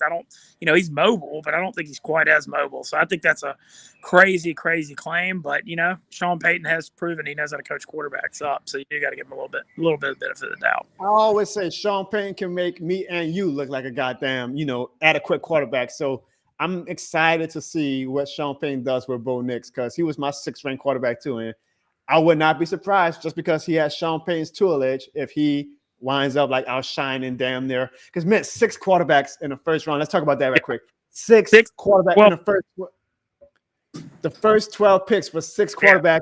It reminded me of the 2021 draft. And if we remember that draft, I believe it was 4 or 5 quarterbacks that went in the first round. And 4 of those quarterbacks, including Mac Jones, Justin Fields, Trey Lance, and Zach Wilson, are no longer with their team. So that's safe to say that the odds are of these 6 quarterbacks taken tonight, maybe half of them probably aren't even going to be with their team in 4 or 5 years because the NFL is a cutthroat business. Who of these 6 quarterbacks, just in your opinion, do you think is going to be a star? And do you think it seems like you think that Bo Nix is probably the least likely to be a star, but who do you think is going to be a star? Is there any that you like, nah, that guy is not going to be? Yeah, the obvious one. The obvious, it's kind of almost like you got to analyze this behind Caleb and Jaden because those guys are 1-2. So you're kind of almost at which of the other guys because, obviously Caleb Williams is now they got Roman Dunze with Keenan Allen and DJ Moore, and they got a first-round tackle in Darnell Wright last year. Yeah. He's into a situation for a 1 pick that's way better than usual. Of the other guys, it's weird because you're going to have to wait 2 or 3 years, but I like Penix the most of these other guys. He can really. I hate that, Mince. You can't say that, man. I really like him, though. And what's interesting, too, about him is that Cousins is 36 coming off an Achilles injury. So maybe they took Penix not being sure that Cousins can stay healthy. So maybe that was also part of that logic. Yeah, I saw a report that said Cousins was stunned, but I'm like, dude, you're coming off an Achilles injury. You're over 35 years old. Like, what do you expect? Like, just play the game. And, if you do what you got to do, you can hold off Penix for maybe 3 years. That's how long Jono Love waited. So just because they take him this year doesn't mean that he has to start right away. Mintz, did you watch Widespread Panic at Jazz Fest tonight? To it. So I was in the office. I listened to the whole stream, and man, all my best friends. It hurt me. I was missing it because all my best friends were out there sending me pictures and stuff. But it was a beautiful day in New Orleans for Jazz Fest. Looked like an awesome time. Show. Obviously, what a weekend. PGA Zurich, and then obviously the Pelicans are still, even with what happened last night, they're still in a playoff series. So, just huge weekend in New Orleans. I'll be down there on Monday for next week. So I'm super excited. Are you planning on going to that Pelicans game? Yeah, I'm going, dude. I got feet on the wood. I got my feet on the wood ticket Monday night. Of course. It's Mince, man. Big time. Mince don't say anywhere but on the wood. Mince say if it ain't the wood, you might as well be in the hood because he ain't going. Mince, speaking of the Pelicans, I got you. How do you feel? Because I'm going to be honest, Mince, I feel like we got to win the next 2. Like, you cannot go to Oklahoma City. Even if you win 1, that don't matter. You got to win both. Because if you go back to Oklahoma City 3-1, it's a wrap. Blew the game 1 and just, they've scored 184 points in 2 games. That's not going to cut it. Yep. The Brandon Ingram thing's been, I know he played a little better in the second half when the game got out of reach, but him and CJ McCollum got to just give him a hell of a lot more than they have in the first 2 games for them to have a chance. It's just no getting around it. Do you think Brandon Ingram is a Pelican in 2024, 2025? I don't. I actually think not because I think he's going to have 1 year remaining on his deal. For some reason, it's just never really worked with him and Zion, I don't think. And I know they've both been hurt a lot, but I actually think they're going to move Ingram. And then, I don't know. That's just my instincts on it. And it feels like I've been getting a weird vibe from Ingram a little bit this last few weeks. His post-game interview after they beat the Kings just kind of came, I don't know. It's just kind of odd. That to me was just typical Brandon. Like, he's always like, just straight. But really stoic. Stoic. I think fans come into reality and I love Brandon, but fans, I guess I don't want to say overhype. He was a former All-Star, but they talk about him as if he's like a top 20 player. And I'm like, he's good, y'all, but there's a difference between great and good. And there's always been fans saying, "Oh, this is Brandon Ingram's team," and and I'm like, he's not a number 1. I love him. He's not a number 1, and he's showing that right now. Like, we get so caught up with that Phoenix series 2 years ago, and it was so much fun. And, we were the scrappy underdogs, and it's fun when it's that. But then you can't be stagnant, and it's like that was our peak probably, guys. With this current iteration of the team, we gotta build around Zion, and I hope that Zion can one day prove that he can handle playoff basketball. I'm just sad. I'm sad for him this year too, though, because he finally He lost the weight. He scored 40 against the Lakers before he got hurt. He found his role, especially as that point forward, because the team really took off when he started bringing the ball up, and then CJ was playing off the ball because CJ's not as good at point guard. And so I just felt bad for Zion because, he's taken so much heat the last few years, and it's been so frustrating. And he finally proved he was a superstar only for that to happen right before the playoffs. I mean, it's kind of, it's pretty good. That's missing all season. I was like real chill. Like, some fans were like being real critical of the team, and I was like, hey, we're having a pretty solid season. Like, it's not the greatest season. And I was like, the main thing, this is my main thing. I say we just gotta get Zion some playoff minutes, so just so he can feel that atmosphere, so we can see firsthand, like, okay, what a team's gonna throw at Zion in the playoffs. So I don't want to say it's a failure, but damn, like, we're probably gonna go to year 6 with Zion still having no playoff minutes, and that's what hurts me the most. Like, I don't give a damn if Oklahoma City screws us. It is what it is. I've accepted a long time ago Oklahoma City has lapped us as being a way better team. I think hopefully this playoff series wakes some fans up and realize, like, look, y'all, it was fun in 2022, but we got to make some tough choices as an organization and not do this dumbass family bullshit. The vibes are strong, compassion and joy. Nah, man, we're trying to win a goddamn championship. So hopefully it wakes some fans up to know that tough choices need to be made. And this is a business. This is not a goddamn mom and pop family shop. This is a business. This sports franchise shit is a business. So maybe we got to get rid of CJ. Maybe we got to get rid of BI. But stop having all this damn sentimental value because they had 1-2 games against Phoenix in 2022. What the hell does that do for us in 2024 and going forward? But my main thing was I want to see Zion in the playoffs because I want to see how teams play him. I want to see him, just learn firsthand. And it kind of is dejecting that he's going to go into another year where the man never has played a playoff minute. And honestly, I worry that his first taste of intense playoff basketball was the playing game, right? That was a playoff atmosphere. And I'm like, well, damn, if his body gave out in his first quote unquote play postseason game, can we ever trust Zion to survive 4 rounds of the playoffs? It's not a fun question. I mean, fans don't want to hear it, but it's a real question that the front office needs to ask themselves. I'm not saying get rid of Zion. I'm saying we got to build around Zion because his peak is just too damn high and we ain't got no superstars knocking on our door. But it's a tough offseason for the front office. And David Griffin, he got to do something, bro. He can't be going to the season saying, oh, well, if we're healthy and we got a strong vibe. No, something needs to change, man. Something needs to change. Yeah, Jonas Valanciunas is probably gone too. And so they're going to have to what's going to happen at center. Like I said, and then at least Herb Jones is signed for 4 years, $54 million. That's a good team-friendly deal. So I think he's part of the solution for sure. And also, I mean, Trey Murphy's contract's going to be up. He's going to be expensive to keep just because he's such a good shooter. You've heard me talk. I mean, I'm like such a huge Trey Murphy roadie. I think that we need him knocking down threes from Zion, and that's part of the solution too. But he's about to have to get a lot of money too. So we're going to have to figure some stuff out. It's going to be interesting, Missy. I hope to see you at the arena Monday. I ain't got a ticket yet. I'm not the man like you. I don't got people giving me. Saturday too. What was that? Going Saturday too. I'll be honest, man. I have access to the Jazz Fest Saturday and Sunday. Ooh. So if somebody offers me a ticket to the game Saturday, I will go Saturday. But if nobody does, then I'm just going to have to watch the game on my phone and go see Chris Stapleton because I've always wanted to see Tennessee Whiskey live. But I'm hoping somebody gives me a ticket for Saturday. I want to be there. Like, even if we get our ass, I want to be there just to cheer our boys on and thank them. Falcons need you in the arena. We need that energy. Well, I mean, they got you. So if they don't got me, it's all good. They'll have you Monday. But hopefully I get to see you Monday because I know you're going to bring it on. I'm looking forward. You're going to be like right under the basket, right? It's going to be, yeah. It's going to be, it'll be fun, man. I've gotten to sit in those tickets twice, and it's like Champions Club. You have to have your feet on the wood to be in it. They serve like lobster. Oh, I know. It's crazy. You're gonna be close to the Pelicans bench, right? Yeah, it's on the baseline. Yeah. You're gonna be about maybe Currency, the rapper, gonna be there. Yeah, it's gonna that's gonna be a great picture. He's down there a lot. Jonas Valanciunas' family used to sit by him, but now they didn't renew their tickets, which shows that's another reason to think that. Missy dropping bombs. Well, first off, I'm surprised that they even have to buy tickets. Come on now, if you're playing for the team, you should get access to Missy. All that to say, if you're gonna be right by the baseline, man, if that team comes out on Monday playing the bullshit that they did last night, I want you to give them a stern talking to, okay? I know I can. I'll bring some energy in that arena. I just hope they fight Saturday because if it's 3-0 going into Monday, it's gonna be a pretty rough arena.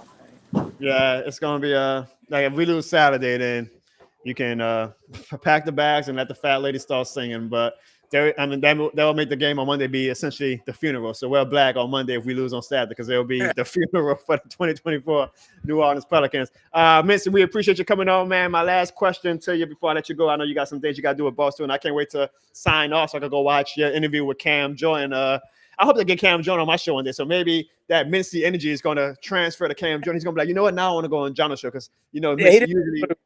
He had no idea who I was. So. He didn't know who you were? I don't think so. I don't think so. Wow.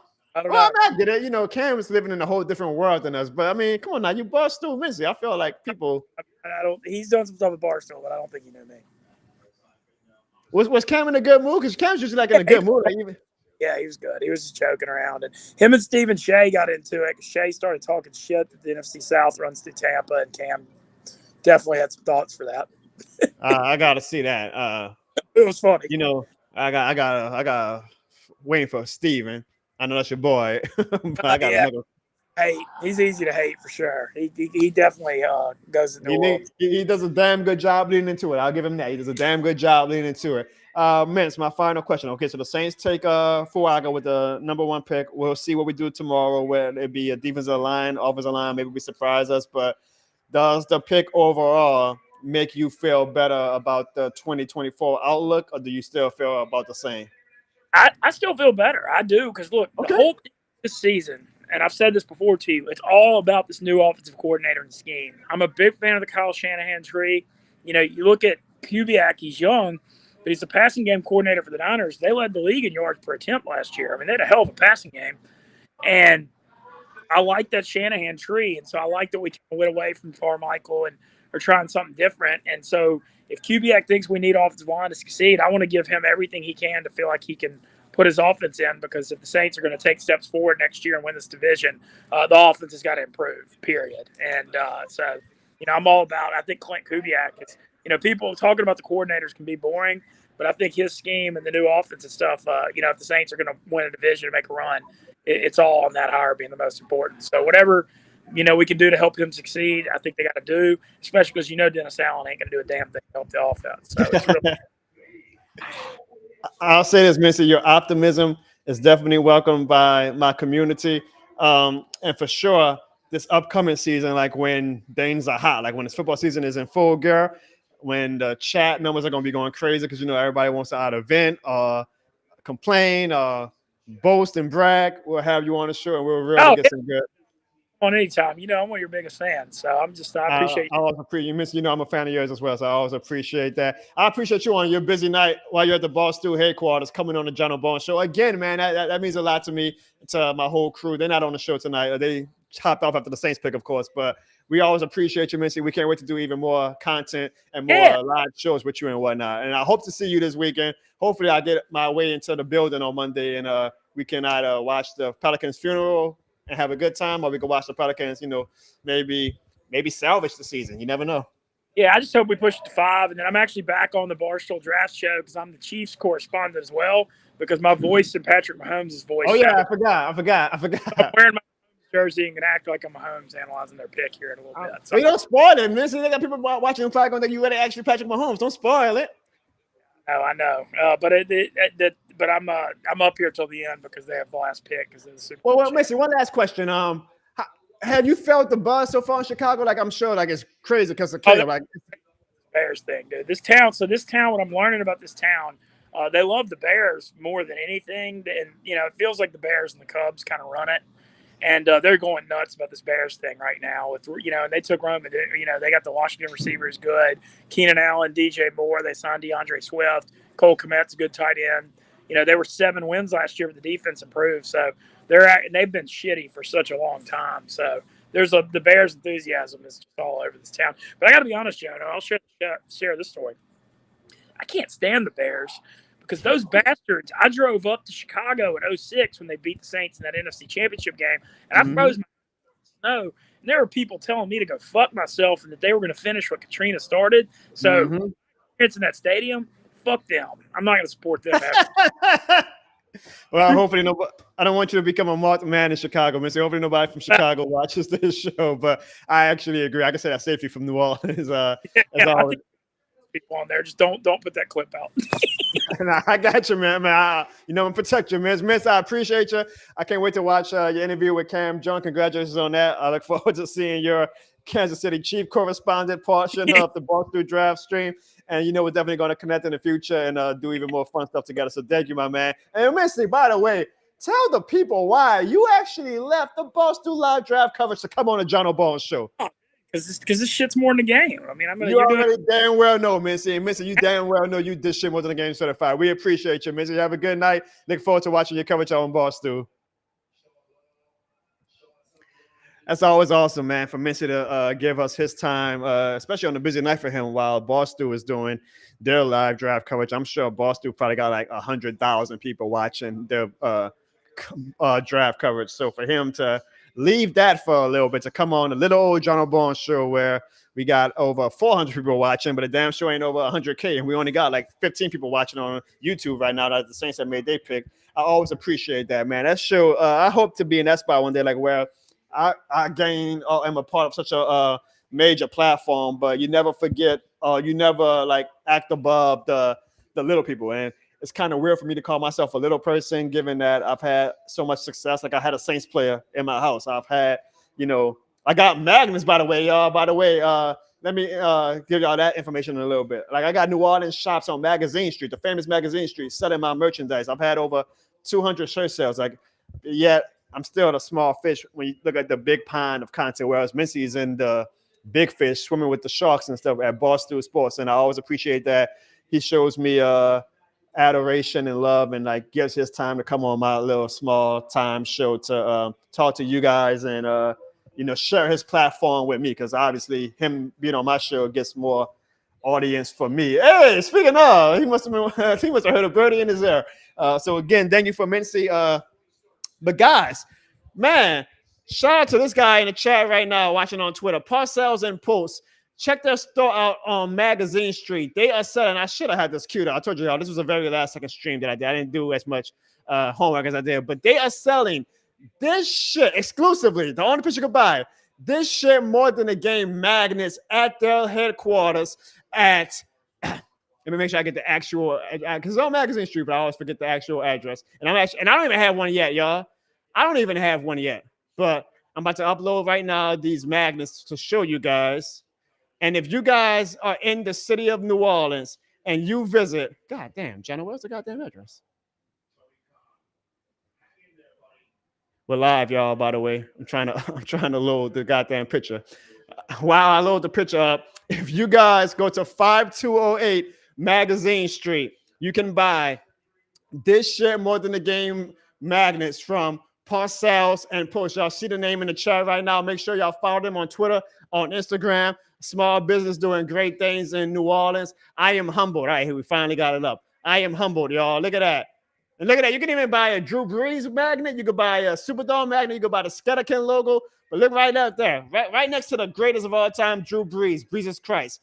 This shit more than a game magnets on sale exclusively at Parcells and Post at 5208 Magazine Street. Y'all, I can't tell y'all how humbling that is and how incredible that is. Like, again, I'm a very small time content creator, but boy, if New Orleans doesn't make me feel like I'm big time, I swear, if New Orleans does not make me feel like I'm big time, like for a store on Magazine Street to sell my merchandise, and this is exclusive, like I don't even have one yet, y'all. I'm gonna go get one this weekend, but I don't even have a this shit more than a game magnet. But that just shows you how much the love in this city is boundless, and it just shows how New Orleans is just probably the most special place in the world. Because if you're a content creator in New York or California, man, my little 10K followers and 6,000 subscribers on YouTube ain't shit. They don't even glance at me when I'm on the street. But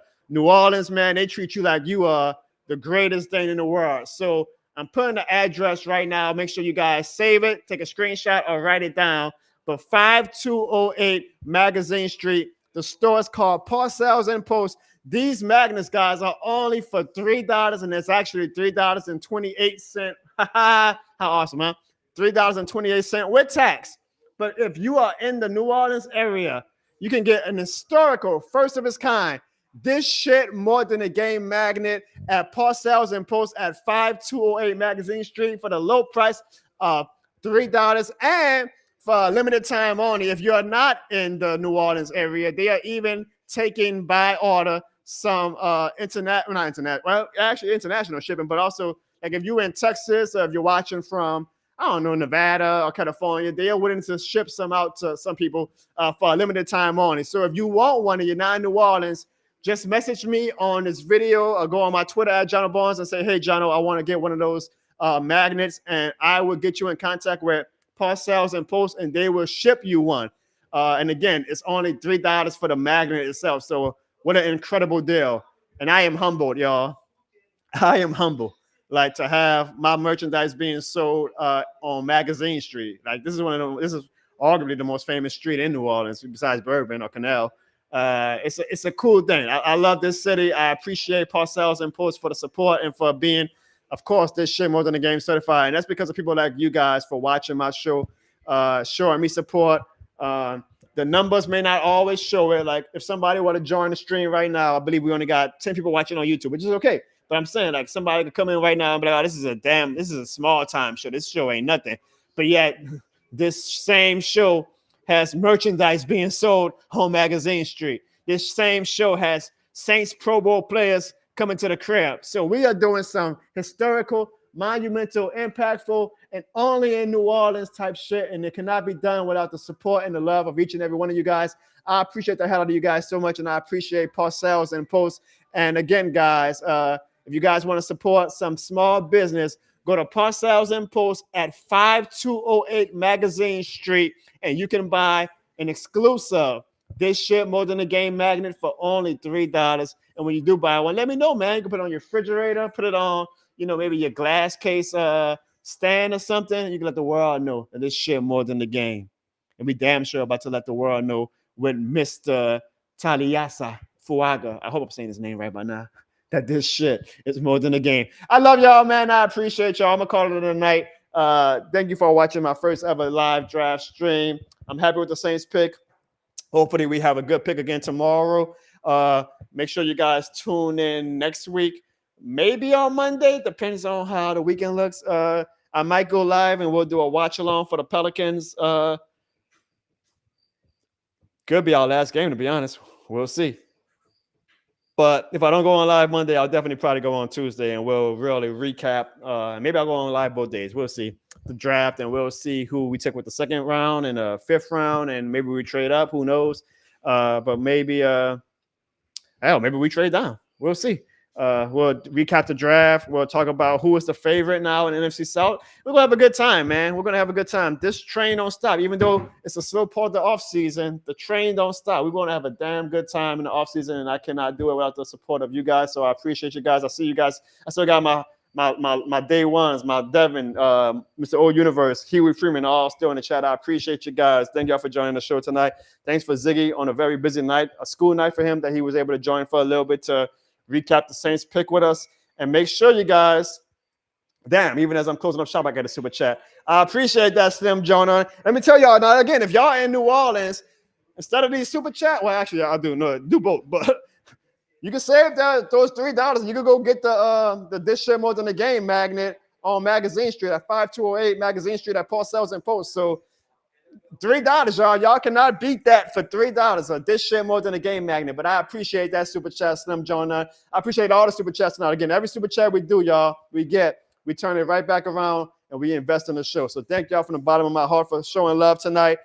Make sure y'all go and find wherever, I'm assuming he's on social media, Mr. Tadiasa Fuaga's Twitter or Instagram, and welcome him to the This Shit More Than a Game Army, because we know that he is definitely now officially This Shit More Than a Game certified. I appreciate you guys for joining tonight. You all are This Shit More Than a Game certified, and this shit is definitely more than a stream. Good night, y'all.